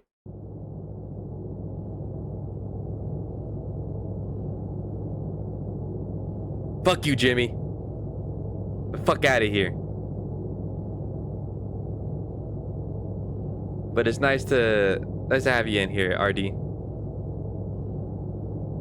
Sit back, relax. Oh, I really. Yes. I shouldn't be celebrating, but yes. Yes. Ah, the only good thing he did. With the gunshot, Jimmy ends his life off screen, and the cryopod boots up. The end of a fucking Jimmy, monster. This is an act of heroism, bravely setting the captain in the chamber so that he could have a chance at life, while Jimmy sacrifices himself. But of course, like Swansea said earlier, Jimmy's a coward. He knew there was no way to explain all of this. He knew there was no way he was coming back from this, alive or otherwise. So with Jimmy's last gunshot, he isn't standing tall, he's running away, leaving Curly and his broken body to pick up little pieces bitch, that's what he is. if there even is an after, assuming anyone finds them on this rock in space 20 years from now. The only one left, a man that saw everything but could say nothing. With that, the credits roll and Mouthwashing ends. A first playthrough of this game is a wild experience. We're used to the fact, unless told otherwise, that our protagonist is typically the good guy. And with the red herring of Curly being the one to crash the ship in the beginning hours of the game, we initially have no reason to doubt that. But as more information is learned, as the timeline becomes more clear, we realize we've been playing as the villain all along. And it's amazing how this knowledge reframes future playthroughs. So much of the dialogue was cleverly written to be two-faced, making enough sense under one understanding of the narrative, but making a complete different point with a greater understanding of the narrative. So with that, let's go through the events of the game chronologically now to look at what's changed and what the story is really telling us. I bet. Now, there are several fantastic video essays about this game out on YouTube. Like I said, it was pretty popular and came out a year ago. And a lot of them deal with some topics that the game is very clearly Only a making year point ago? about. Damn. Things like corporate oversight or a feminist critique. And there's a lot of different lenses you could analyze the game under. What I mainly want to focus on is analyzing the plot and how now our more complete understanding of the characters reframes their interactions on a second playthrough. Of course, most importantly, how that relates to Jimmy. So chronologically, our game begins with the scene set 7 days before the crash, with Anya giving Curly his psyche eval. In this first scene with the psyche eval, the only red flag we see is that Anya doesn't want to be around Jimmy. There's nothing too overt yet. He makes an inappropriate joke about being attracted to cartoon horses, in other words, Polly. And Curly treats it just like a joke. But regardless, when Curly says that he'll do Jimmy's psyche eval for her, she says it's a relief. She was clearly uncomfortable around him, but to the crew, it was just jokes. Other than that, most of what we see in this flashback is that life on the ship was normal for a time. But the first major thing of note is, of course, Jimmy's psyche eval, and specifically, Curly's hallucination on the way to it. This vision he has of an ocean of blood comes right after he gets the first hints that there might be something wrong with Jimmy, something that should become apparent to him in the conversation that follows. But what are the things he sees in that vision? Broken and bent ladders, something that, in his upcoming conversation with Jimmy, he uses as a metaphor for not being happy with the position he's in, wondering if he's on the top rung of the wrong ladder. This, in combination with the warning signs he sees, show us that his mind is trying to tell him something dangerous is coming, something that he puts away and plays dumb to. Like he told Anya, he just looks at the bigger picture. In the conversation with Jimmy, Jimmy says that it's annoying hearing how great of a captain Curly is. What we see in the rest of the game, we know this to be jealousy. Jimmy begins to grow an animosity towards Curly, which is fully laid out in the next scene set 6 days before the crash, in which the crew throws Curly a surprise party. After Jimmy hears the news that Pony Express is shutting down, he doesn't hide his feelings anymore. Any respect he had for Curly's position is thrown out the window. And Jimmy immediately uses this as an excuse to insult everyone else. He calls Anya dumb, Swansea old, and Daisuke spoiled. But in Jimmy calling out Curly, he reveals his own emotions. With the context of where the game goes from here, listen to what Jimmy tells Curly, who is currently in the position of captain. It is what you meant. You just couldn't frame it to yourself in a way that kept you as the hero. Abandon the crew, but remain the model captain. That's exactly what Jimmy tries to do by the end of the game. Abandon everyone, but frame himself as the hero. His true intentions were on display back then, we just didn't see them yet. That's... wow. I'm gonna learn something new today. Hell yeah, let's do it. The next scene that takes place after this is Anya and Curly's conversation in front of the nighttime screen, where Anya asks the troubling question of why they don't put locks on the bedroom doors. Now, in scenes prior to this, it's true that Anya seemed uncomfortable around Jimmy, didn't want to give him his eval, but she isn't outright terrified of him. And when Anya eventually tells Curly what Jimmy did, it seems to catch Curly off guard, as if this is the first time he's hearing about it. So it doesn't seem that the manner in which Jimmy assaulted Anya was known. So how could that be? How could it be even unknown to Anya herself? Well, as we see later in the game, and as other people have pointed out, Jimmy knows how to make spiked drinks. And it seems that this night, setting up... Oh my god, I did not even think of that. No fucking...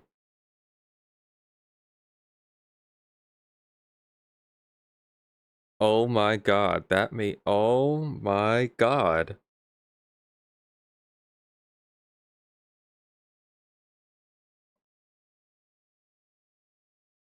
Oh, that makes this so much... that dude, it was already fucking worse. This makes it even fucking... that makes it... oh...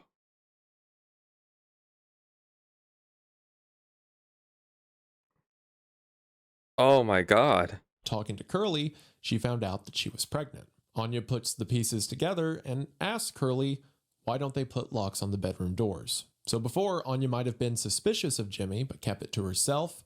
But now that she's pregnant, she knows what he did. Some people also point out that Jimmy doesn't break until after he hears Pony Express is shutting down. But if Jimmy only found that out 6 days before the crash, and Anya has found out she's pregnant 2 days before the crash, that means Jimmy took advantage of Anya sometime before the events we see in the game, over the course of the 3 months they've already been traveling. It wasn't Jimmy losing his job that made him into a monster. He was already like that. Him losing his job just made him not hide it as much. Also in this conversation, Anya makes the comment that there's a dead pixel on the screen and she can't ignore it. Whereas Curly has no problem ignoring it because he just sees the big picture. Anya was suspicious of Jimmy for some time, even if she didn't have evidence yet.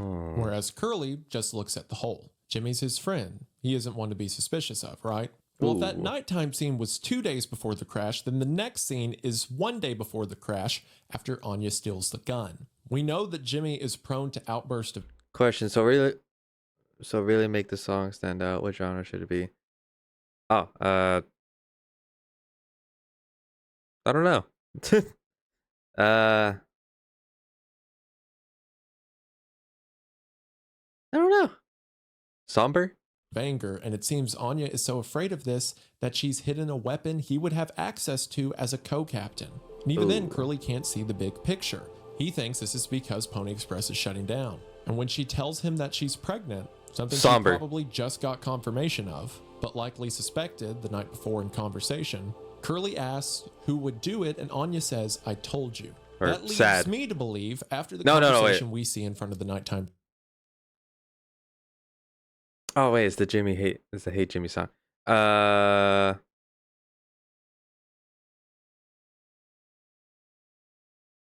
Make it funny. Make it really funny. Or make it like angry as shit. Funny or angry. Just make fun of fucking Jimmy. That's all I care about, honestly. Screen, Anya told Curly that she thinks Jimmy has So, been all right, assaulting her. do that. Curly likely dismissed track. this given that there was no evidence and he didn't want to believe it. But now, even when there is proof, he tries to dismiss the thought. It's tragic too. Anya calls him captain, begging him to do something. Curly just keeps saying, we can fix this. Saying he'll talk to Jimmy, whatever good that will do. As if that could undo the wrong he's already done to her. It's funny how similarly Jimmy and Curly behave when the two of them interact. Curly here sees a problem that cannot be fixed by just talking to Jimmy. And Jimmy, from Daisuke dying to the final moments of the game, keeps saying, we can fix this. I can fix this. It leans back on the mantra the game has been telling us over and over. Take responsibility. A bad thing has been done. It cannot be undone. But if there is to be forgiveness, if there is to be a hero, then they have to come to terms with that. It brings up another interesting point about this game, that there's not really any heroes. Daisuke and Anya are certainly victims of the evil around them. We don't really see any negative traits out of them except for perhaps Daisuke's foolhardy demeanor, but the two of them fall victim to manipulation of both captains. Jimmy is obvious, from instituting the crash in the first place and then encouraging Daisuke to climb through the vents. Anya is of course a victim of Jimmy, but she's also a victim of Curly's attempt to minimize Jimmy's actions. I mean, as we see, despite Anya telling Curly everything, Curly lets Jimmy go. Tries to have a conversation with him, and when that doesn't work, Jimmy crashes the ship. Imagine if Curly would have just thrown him in the brig or had another ship pick him up, or whatever the intergalactic freight cruise procedure is for, like, Pretty sure it would be a brig, yeah. Vegas. Anything to keep him away from the controls of the ship would have saved everyone's lives. But Curly didn't do that because he wanted to fix it. He didn't want to take responsibility for what had already been done. Then, of course, our next scene is the final moments before the crash, when Anya says she confronted Jimmy, and Jimmy said something that, according to her, won't matter. I think we know what Jimmy told her, but we'll see evidence of that at Anya's death. Whatever he said, it's bothered Anya enough that she doesn't want Jimmy around anymore. But Curly still minimizes it, saying everything's going to be okay. He's going to talk to Jimmy. And Curly talking to Jimmy directly leads to Jimmy crashing the ship. But of course, what's the first thing Curly says to Jimmy?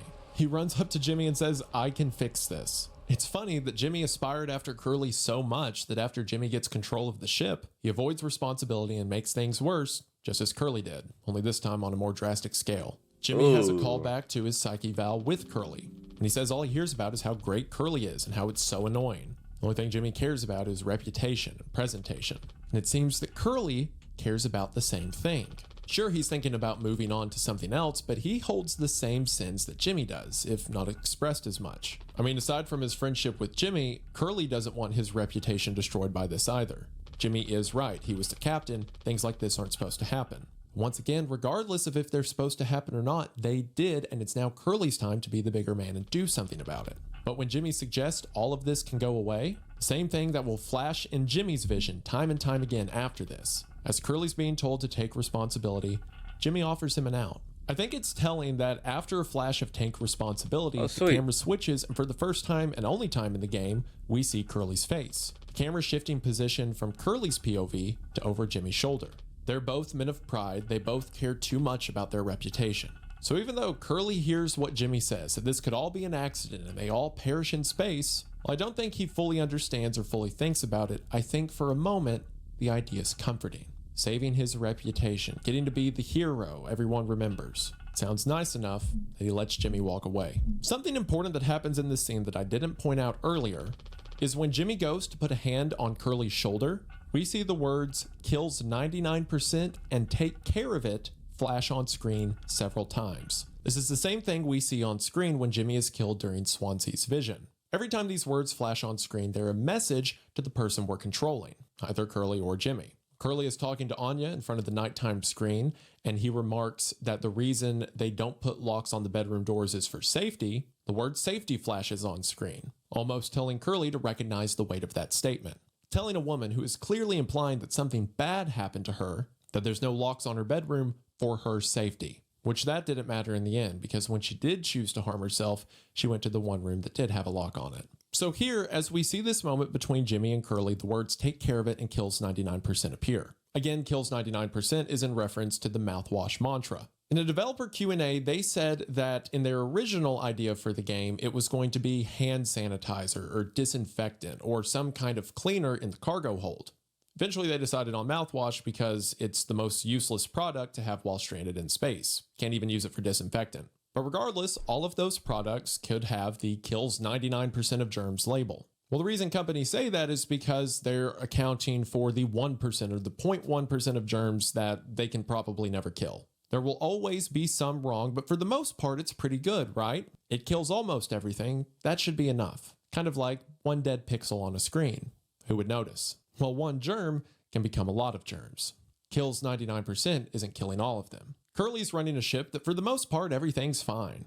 Swansea's training Daisuke, they're doing their psyche valves, their shipments on schedule. There's just 1% of a problem compared to the whole. Just what one crewmate did to another. Ooh. Something that Curly can fix. It can all go away. He's killed 99% of the germs, why worry about the one? Well, 1% of germs can do a lot when that germ gets behind a wheel. We then have the phrase, take care of it. Phrase that Jimmy would say before he gave Curly his medicine after the crash. Of course, again, Anya's last words. Take care of it is almost plastered in sarcasm, similar to safety when Curly was talking to Anya earlier. And most importantly, it's the last thing Jimmy says to Curly here before he crashes the ship. He'll take care of it. He'll make all of it go away. It'll just cost all of their lives to do it. Kills 99% of germs, but the 1% will take care of everything.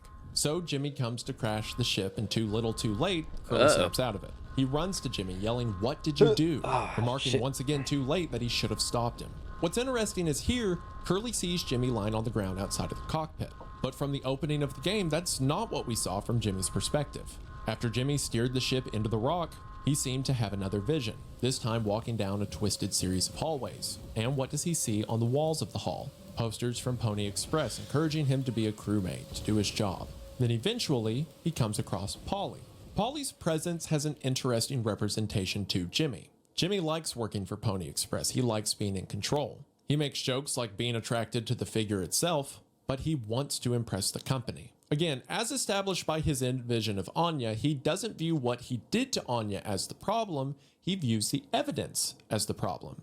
The evidence being the baby. So it seems that in his mind, he has fused the visage of the company itself, Polly, and the thing that has kept him away from the company or endangered his position with the company, the baby. I think this is especially apparent because in this intro, when the Polly statue appears, we can hear a baby crying. And as mentioned by the vision of Anya, when looking in the ultrasound, he sees a baby horse. He doesn't view Anya or his child that he forced onto her as people. Instead, he views them as a thing that is hurting himself. This would explain, as the developers pointed out in a Q&A, that Jimmy was the one who destroyed the Polly statue after the crash, unable to look at this problem that was waiting in the back of his mind. But from here, Jimmy gets both lucky and unlucky. He's unlucky because they all didn't die. His plan didn't work. He's lucky because Curly was in the cockpit when the crash happened. And even though he's alive, he's not able to speak of what actually happened. So Jimmy gets to pass the blame to Curly,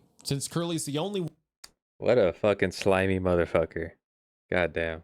one who was a witness to everything Jimmy's done, and Curly is forced to watch his crew fall apart. With that in mind, scenes like Jimmy feeding Curly painkillers take on a whole new meaning. The whole time we're doing it, Curly is staring Jimmy in the eye. No sense of sympathy or gratitude for what Jimmy is doing, only hatred. Despite how much Jimmy is trying to cover up evidence to make himself look like the hero, Curly ever gets better, he'll tell everyone what Jimmy did. Perhaps this is the reason early on in the game, Jimmy keeps suggesting that they stop taking care of Curly. His plan can't work if Curly lives to tell the tale. Also, with everything we know now, look at this first scene we see post-crash, when Jimmy goes to Anya before he gives Curly his medicine. He doesn't want to keep still anymore. What about the painkillers? It just hurts him so much. I can't stand the noise. You did make it through nursing school, right?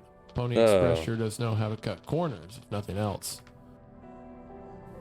I was thinking, we never went back into the cockpit after we dragged him out. It's almost entirely foamed up. Kind of a miracle Curly didn't end up fossilized. But it could still be unstable. I just think, well, it's the only place the code scanner could still be. Otherwise, we're shit out of luck. I'll take a look. I know you'll figure it out, Jimmy. You're so capable. Oh, also, well, I was hoping you could help me with Captain Curly. Right, sorry. With Curly's medication. People have to be worth their titles. Don't you think, Nurse Anya? Yeah, Ooh. yeah. Forget I asked. Manipulation. Jesus Christ. I'll take care of it.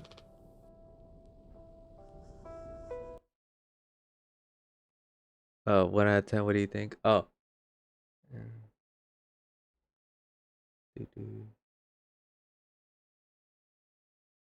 Oh wait, I was reading it. I'll give it like a 7, 7.5. Pretty good. Not bad, not Knowing bad. now that everything Jimmy has done to Anya, you did make it through medical school, right? Pony Express sure does know how to cut corners since they got you on board. But despite this, Anya is so afraid. The way she speaks to him when she's like, I was thinking, oh, maybe we could. I mean, the poor nightmare this girl's in. She told Curly that Jimmy had assaulted her, and then she thinks that because of that, for some reason, Curly crashed the ship. And now the only person she's told is the person she has to take care of, someone she trusted. And now Jimmy's in charge and no one knows they're there. Jimmy is hyper aggressive. He's imposing and he's taken advantage of her before. So everything she says is in an attempt to not make him angry. Think about when she says, "You're so capable." Some have pointed out that the way this line is written in italics might mean that Jimmy's imagining it. It's what he wants to hear Anya say, as indicated by the birthday scene near the end of the game when everyone's dead, and Anya's just sitting there encouraging him. But I think it's equally possible that she's just trying to make him feel good so he doesn't get mad. Right before this, she says, "I know you'll figure it out, Jimmy." And as Jimmy is administering the medicine, she runs out of the room. Now, this is twofold. Since we know she's pregnant now, this could just be nausea from the pregnancy. But at the same time, considering she avoids giving Curly his medicine through the entire game, maybe she just doesn't want to force something inside of someone. Anya really is one of the most tragic characters I've come across in recent memory. Everything about her is so sad and miserable. I've seen some people argue that her treatment through the game is gratuitous, and while I see where you're coming from considering the weight of what's happened to her, I don't think so. It is a real subject that happens in real life. The assault, I mean, not getting trapped in space, probably. And I believe there's an appropriate weight given to it. Sure, it's a mature topic, but it's one that's done with character. Anya is never forgotten. Her torment isn't just set dressing for the game's world. What happened to her mattered, and we see the ramifications of it. Every single event in the game can be traced back to Jimmy's first attack on her, one we don't even see. It's also after this, while speaking of Curly, Anya says for the first time, "I have to believe our worst moments don't make us monsters." She wants to care for Curly, she wants to trust him again as she had before, but she is finding it so hard to forgive him. She trusted him. He was the one person on the ship who she confessed what had happened to her. She wants to keep him alive, and she's been caring for him. I mean, she's been the one changing his bandages, and I'm sure Curly wants so badly to tell her that she's wrong, but he can't. It's also in this scene, set 2 months after the crash, that Swansea doesn't let Jimmy into the utility room, a room that we know now was never filled with foam. It seems that all the way back then, Swansea was starting to put the pieces together. I knew it. I fucking knew it. He already knew that only one cryopod was working.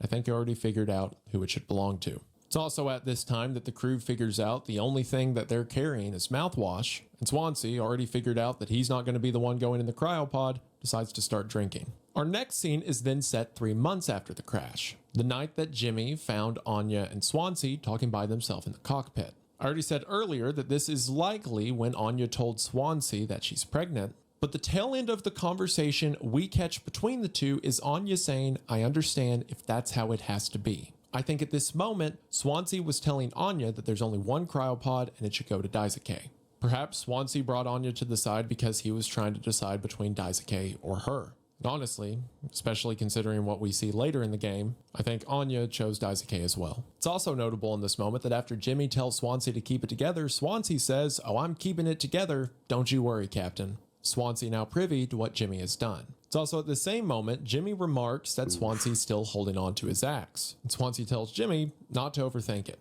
I've seen some people debate if Swansea really knew what Jimmy did. Because according to them, if Swansea knew, he would just kill the guy. But I don't think that's really the case because, in my opinion, Swansea isn't exactly a hero. He's probably the closest thing we have in this story, but he's still far from it. See, it's fascinating because on your first playthrough, Swansea's made out to be the villain. If Jimmy's trying to do the right thing, then Swansea's the guy constantly opposing him, being sarcastic, questioning his authority. Which in hindsight, all of those are good things. But for a horror story, he just fits the prototype of a character that's going to cause problems. An old drunk with an axe. But then as you play the game and you start to realize he was saving the cryopod for Daisuke, he starts to sort of come across as the hero you didn't expect. An old man who's had a rough go at life but wants to make sure the kids are kept all right.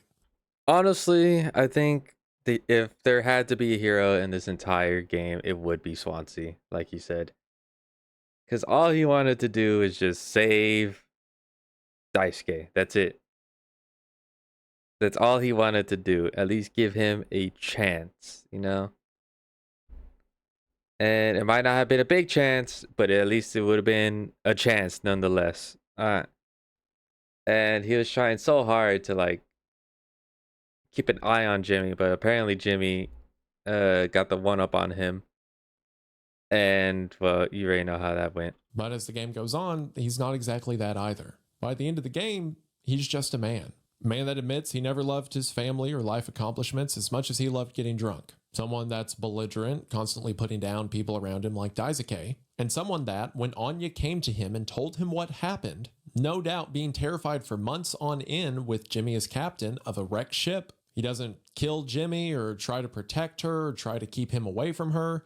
Instead, he just gets drunk. He's not a hero, but with saving the cryopod for Daisuke, he was trying to do a heroic thing. He may not be perfect, but he's certainly honest, as outlined in his final monologue. Jimmy cannot do anything that amounts to actual responsibility. He wants the prestige of being captain, he wants to be in control, but none of the work that comes with it, as trivial as it is. And it's this time while giving Curly his meds that Jimmy has a turn of heart towards Curly, saying, "I don't think I understood the pressure you were under before." And then Jimmy uses Anya's line of "our worst moments don't make us monsters." It's almost like since Jimmy realizes he's cracking under the pressure, he thinks he needs Curly, that the two of them were great as captain and co-captain. So as soon as he can get Curly feeling better, everything can go back to how it used to be. I don't think Curly was going to feel better. Jimmy starts to have a turn of heart around Curly. Not because he cares for Curly or wants him to be okay, but because he needs Curly to make sure Jimmy can remain a captain. But since he's not able to do it on his own, he doesn't want to keep Curly alive for his sake, but for Jimmy's own. And it's from here that our next scene is 5 months after the crash, in which the rest of the game occurs over the span of a day or so, beginning with Anya locking herself in the medical bay. Again, when we first saw this scene, we thought everything Anya was saying was in the context of her about to kill Curly. But knowing what we know now, she was about to take the pills herself. What's funny is after Jimmy finds out that Anya has locked the door herself, he yells that she can't go breaking down at every little hardship. Something that Jimmy did himself in his last conversation with Anya. Again, if the guy's good at one thing, it's projection. But then knowing what we know now, listen to what Anya says. You were right. You were right all along. I should have done this from the beginning. I always believed that our worst moments didn't define us. Didn't make us beyond repair. You think I wanted this either? Make no mistake, this isn't my worst moment. Far from it. It's the best decision I'll ever make. Open the door. I'll take care of it. Anya? I think when Anya came to Jimmy after she found out she was pregnant and told Jimmy, I think Jimmy just told her to take care of it. Because the first thing she says to him here is, "You were right all along. I should have done this from the beginning." And every time Jimmy has told Anya that he's going to feed Curly his medicine, he tells Anya, "I'll take care of it." Almost saying, yeah, I'm going to do the thing that you should have done from the get-go. Again, making out all of this to be her fault. Perhaps when Jimmy found out Anya was pregnant, he told her to just take a bunch of pills. Of course, Jimmy doesn't care what would happen to her, just so long as the child's gone. So now that she's taking a lot of pills here, the last thing she says to Jimmy is, "I'll take care of it." This also explains why, as Jimmy was about to crash the ship while speaking to Curly, along with 99%, the other word that flashes on screen is "take care of it." The thing Jimmy wanted Anya to do, but now he's going to do himself. Also, tragically, Anya says, "I always believed that our worst moments didn't define us, didn't make us beyond repair." But now she seems to have gone back on that, saying, "Make no mistake, this isn't my worst moment. Far from it." It's actually really, yeah. there's so much you could say to that, because like she truly believed that the worst moments don't make someone a monster. But seeing what Jimmy has done, she just doesn't believe it anymore, which is really, really sad. And I think even Curly at one point also saw that. And it just, yeah, it was terrible. It's the best decision I'll ever make. She tells Jimmy, "You think I wanted this either?" Anya was raped. She's been unable to escape the person that did it and the consequences of it for the past 5 months. And here, with no hope left, she's not going to go out on his terms. When Daisuke and Jimmy go down to try to get in the utility room that Swansea is guarding, Swansea doesn't let them in, but he also doesn't seem surprised to learn that Anya is doing something. I think there's a chance that Swansea and Anya had this planned out. Back when they were having their conversation alone in the cockpit, it seems they decided that Daisuke should go into the cryopod. And 2 months after the crash, when speaking to Daisuke, he says that they have a little less than 4 months of food left. Well, now we are 5 months since the crash, so the two of them probably decided to stick around until the food runs out, just in case rescue showed up in those 3 months. And then when starvation was about to set in, they would go out on their terms. Anya with pills, and Swansea drinking himself to death. After this, Daisuke and Jimmy go to make Swansea a cocktail. And going off my theory that Jimmy used a cocktail on Anya, listen to what Jimmy says here. No. Even he has to have his limits when it comes to booze. We make him pass out. Simple, safe. You might not even realize we did anything after the fact. There's a recipe for a mocktail in the kitchen. We can follow the steps, but use different ingredients to add kick to it. Come on. The line, "he may not even realize anything after the fact," is haunting. So Jimmy gives Swansea the drink, he passes out, they get into the utility room and discover the cryopod. It's especially tragic here because everything Daisuke said in defense of Swansea wasn't true in that he forgot to tell them, but was true in that there was no maliciousness behind it. Swansea wanted to save Daisuke, but he didn't know how Daisuke would react to the information and would be afraid that Daisuke would tell Jimmy. So he didn't tell Daisuke for his own good. I mean, think about the lie Swansea told Daisuke to keep him out of the utility room, telling him that he had too much strength in his arms, he'd chopped through too much of the foam. It's clear Swansea was lying to Daisuke to keep him safe. The one lie Swansea tells in the game. Well, he also lies to Jimmy as well, but that's to keep everyone safe. If Jimmy found out there was a cryopod, I'm sure he'd instrument something to find his way into it, as long as he could remain the hero and all. From here, Daisuke climbs into the vent and gets gravely injured. At the same time, he finds Anya's body and unlocks the medical bay. And it's from here that the timeline switches from the months since the crash to hours until judgment. This judgment seems to be the final visions of the game when Jimmy is confronting his demons, the things he's done wrong. Our first section is 8 hours until judgment as Daisuke lies bleeding on a bed. And quite in character, listen to the first thing Jimmy says. Don't do anything. Stop. I can fix this. Why do you keep saying that? Are you hearing yourself? I can fix this. The same thing Curly was saying to Jimmy right before Jimmy crashed the ship. When he was speaking in regards of what Jimmy did to Anya, same here, as if they're in a situation that could be fixed. Daisuke is about to die, and Anya's dead in the room next to them. Swansea correctly points out, does he even hear himself? I don't listen know. to how I don't much think harder Jimmy offloads the blame. The cocktail. The cocktail? What are you blabbering about? That was your fault. You would never have. I had no choice. He's telling Swansea that it's Swansea's fault that Jimmy used the isopropyl to drug him.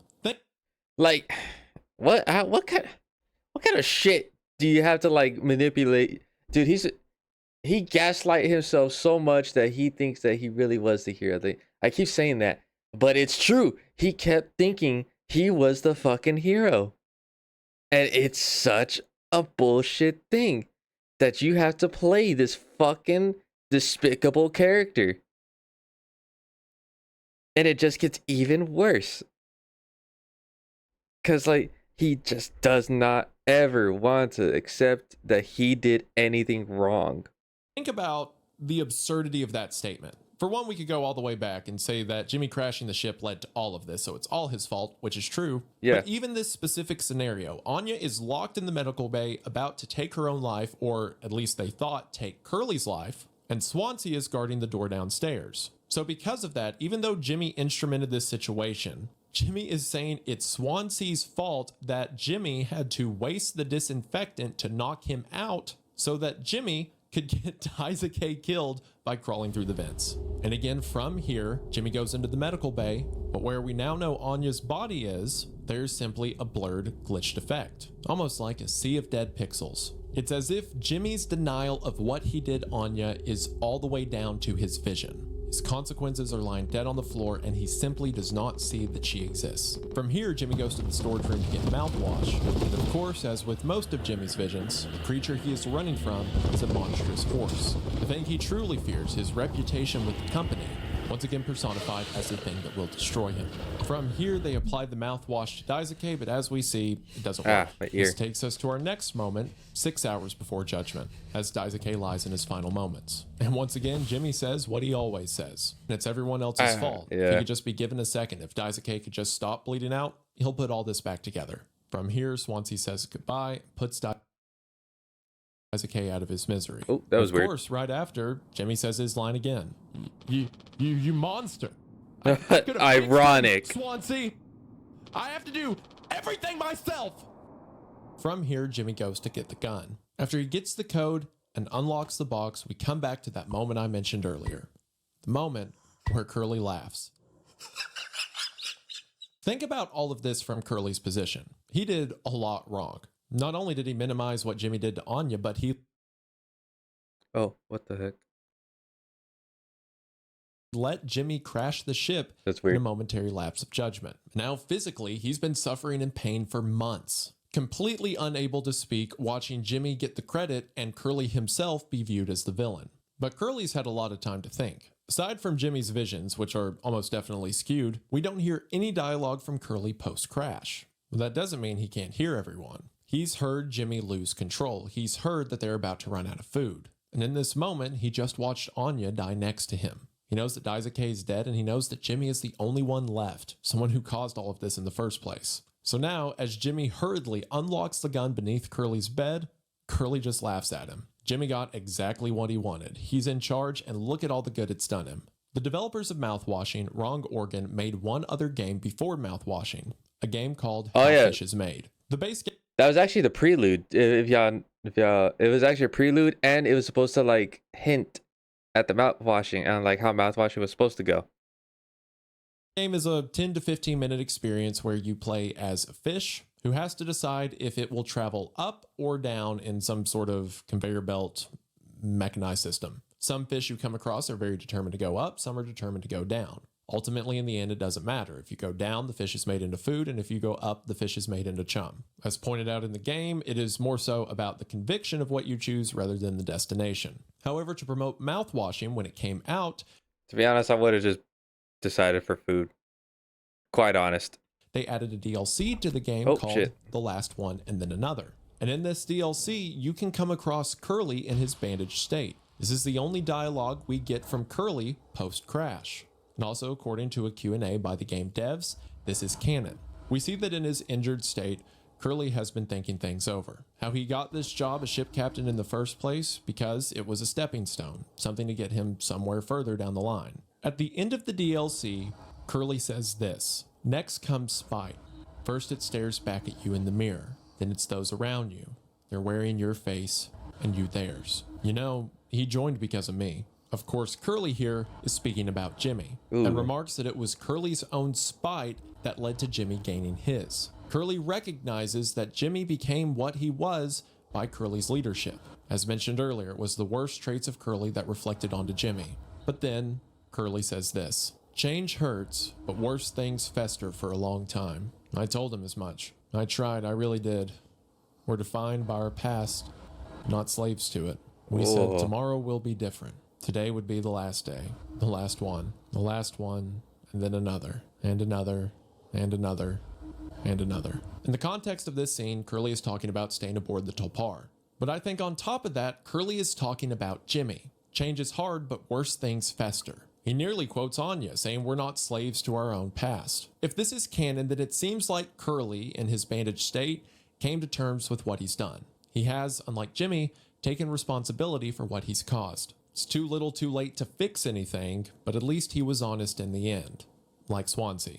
So with that in mind, with Curly realizing the gravity of what he's caused and realizing Jimmy's not going to come to the same terms, when Jimmy grabs the gun, what else is there to do but laugh? From here, Swansea chases Jimmy. We get the brief flash we had earlier in the game of Swansea breaking down the cockpit door. The scene also being set 6 hours until Judgment, the same time frame in which Daisuke was killed, and we can assume here that Jimmy used the gun to disable Swansea enough to tie him to a chair, using the rope that Jimmy pulls in this scene. From here, Swansea says his final lines, a last confession of honesty, remarking that it's something Jimmy couldn't relate to, something he'll never know. And then, with Swansea's death, everyone except Jimmy and Curly is gone. Jimmy takes a while to set up the birthday party decorations, and then after placing the party guests, picks up Curly and carries him to the table. And it's here, sitting around the birthday table, that I think Jimmy has his visions. I think the first visions occur when the words "take responsibility" are garbled. One of which being when Jimmy is in the storage room surrounded by mouthwash, and then comes across the TV that shows the mouthwash commercial.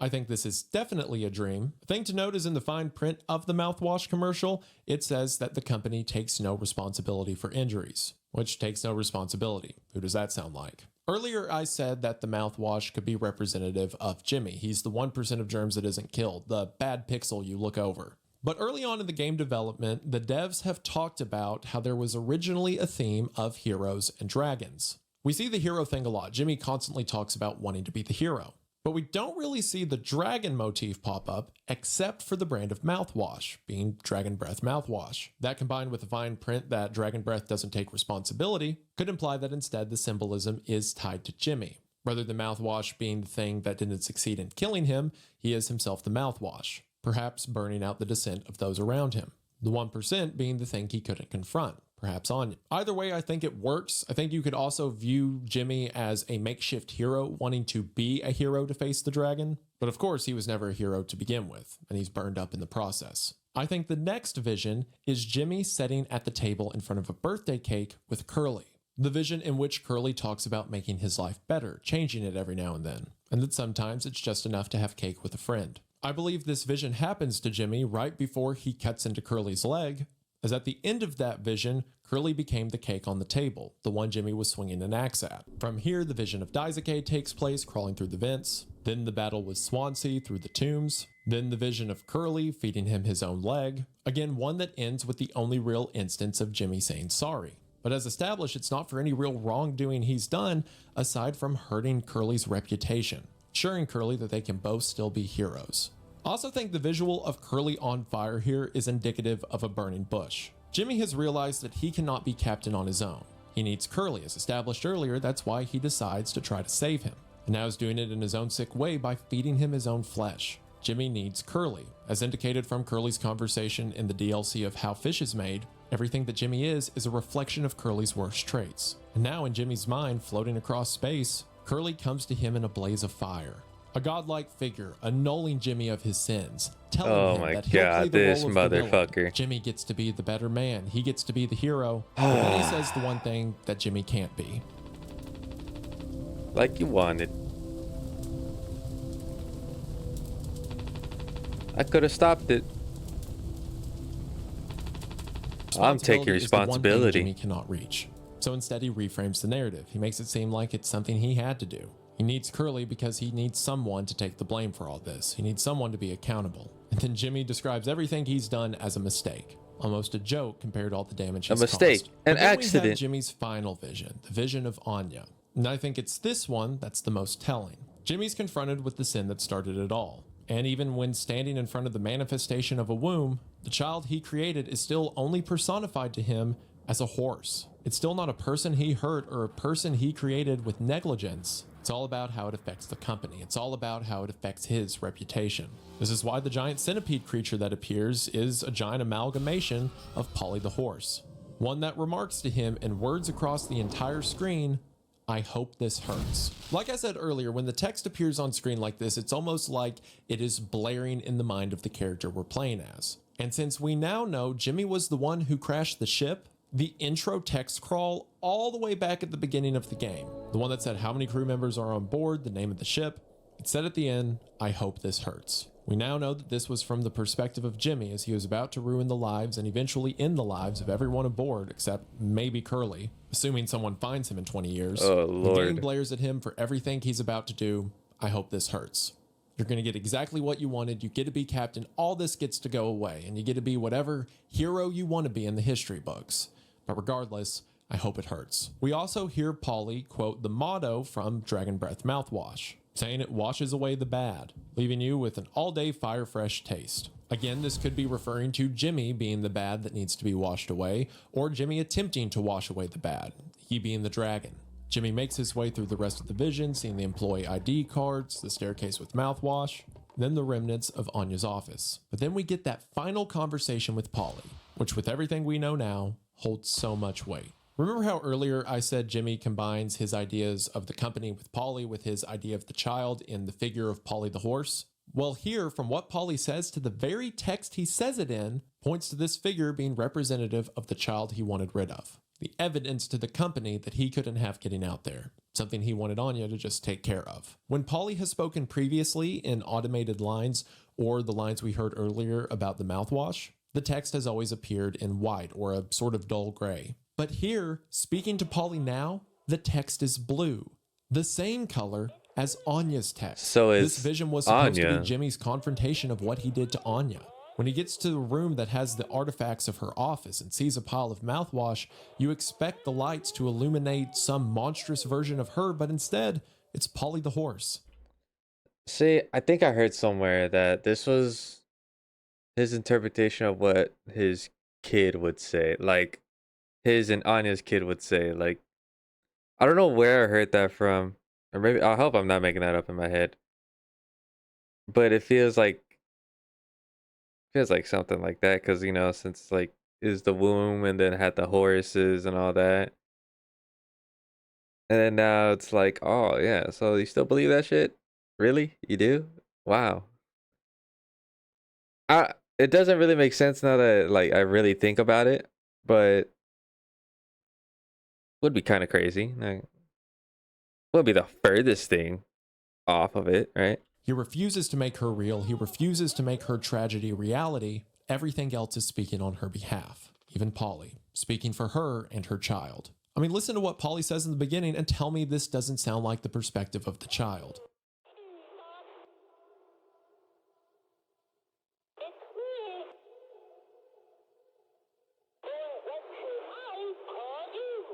See?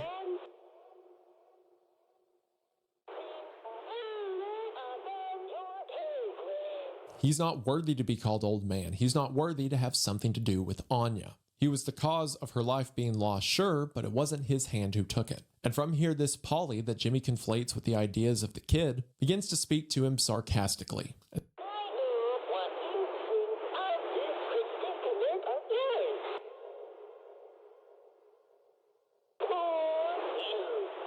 Caged and misunderstood. Polly says, You're a loser.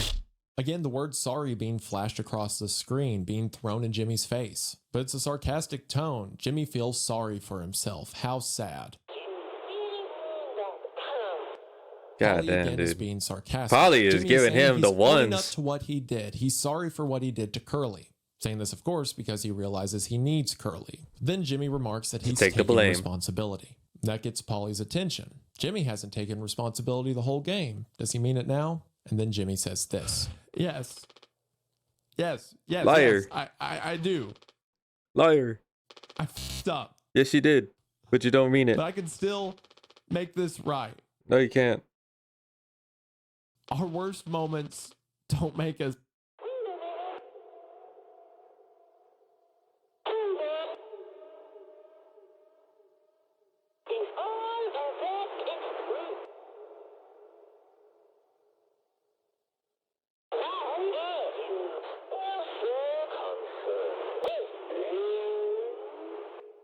Polly cuts Jimmy off. Jimmy isn't taking responsibility. He's saying even now that he can make this right, that he can undo all the bad he's done. And then, in a almost sacrilege, Jimmy is about to quote Anya, saying our worst moments don't make us monsters. And at this insult, Polly cuts him off and says, if that's true, why are you still so concerned with him? Which, of course, is Curly, the only person Jimmy's really trying to take responsibility for. But of course, we know what Polly's implying. Why are you so concerned with him? Shouldn't you be concerned with her? Someone whose name Jimmy can't even utter, can't even start to face in this vision. So with the visions earlier, Jimmy does something easier than taking responsibility. He leaves that up to the guy who's been doing it for him this whole time, Curly. We then cut back to the birthday table 0 hours before judgment, and Jimmy places Curly in the cryopod, not as a hero, but as a coward afraid to take accountability, running with his secrets to the grave. Curly's always been better at taking responsibility. He can pick up the pieces, he can figure it out, but that doesn't mean Jimmy won't paint it as his righteousness to the end. It's like you said, together we can fix anything. Oh my god. I'm just proud I gotta be your friend and co-pilot. The fuck out of here, Jimmy. Mouthwashing at its core is a story about consequences. Something bad happened before the game ever began, and it was allowed to grow and fester into all of this, the 1% of germs that makes the rest. There were ample times that Curly could have stopped what was coming, but didn't. He just wanted to look at the whole picture. And while it seems Curly eventually came to terms with his own sins, recognizing himself to be at fault, it was, of course, too late to fix anything. But at the very least, he took responsibility and realized he couldn't fix things. Unlike Jimmy. Jimmy was a monster. Sure, we're not always defined by our worst moments, but you've got to quit having them. And that monster grew into a dragon that couldn't be slain. And in the end, the only thing that defeated the dragon was itself. The only thing worse than not being a hero is recognizing that you're the villain, taking responsibility. So Jimmy put the guy who he let do that for him in the cryopod and took himself out of the story. There's a line Swansea said earlier in the game when sarcastically remarking to Jimmy, shouldn't a captain go down with the ship? And he's right, which makes it all the more tragic that the bloodied, bandaged captain is the only one left standing. If Curly lives, if he's discovered, he's got to take responsibility for a lot. But perhaps, if it's any comfort, in what little we see of his thoughts, perhaps he's already taken responsibility to himself. He can't fix anything, but that's what set people like him and Swansea apart from Jimmy. They know that they can't. And the horror of the narrative comes from realizing that sometimes it really is too little, too late. And I think it does that horror in a fantastic way. It really does, I'm not gonna lie. Mouthwashing is really a one-of-a-kind experience. It's a game that makes you ask questions about who you're playing as, if the other characters are on your side, if they should be on your side. By the end, it weaves it all together in a symphony that is depressing and brutal, just as it should be. It's such a fascinating experience, and as seen by the length of this video, one that I feel is worth talking about. Wrong Organ did an incredible job at this game, and I'm really excited to see what they do next. Again, even if I've spoiled it for you, please check it out at the link in the description below. They certainly deserve the support. You deserve support for sticking around this long, and I just want to say I appreciate it, and I just want to say thank you for watching. Also, thank you so much to my for making the video who did the voice acting for this video. It means a ton. Mr. Gigi, they did a lot of, they did really good. And my lovely wife Kayla will all be linked in the description. Please tell them thanks on my behalf. Also, once again, happy Halloween. Thank you all for the continued support you've shown on this channel and Wendigoon and Creepcast. It really does mean the world. I'll be in a new room shortly, so hopefully the bland background you're used to seeing, besides, you know, the green screen, we'll be getting an improvement very soon. So thank you for putting up with the backrooms aesthetic I've had going on until this point. Also, check out some other video essays I have in the description concerning mouthwash. I think that they'll certainly be worth your time. And I believe that should do it for now. But before I go, I just want to say thank you for watching. Thank you for video. And I'll see you in the next one. It was very good video.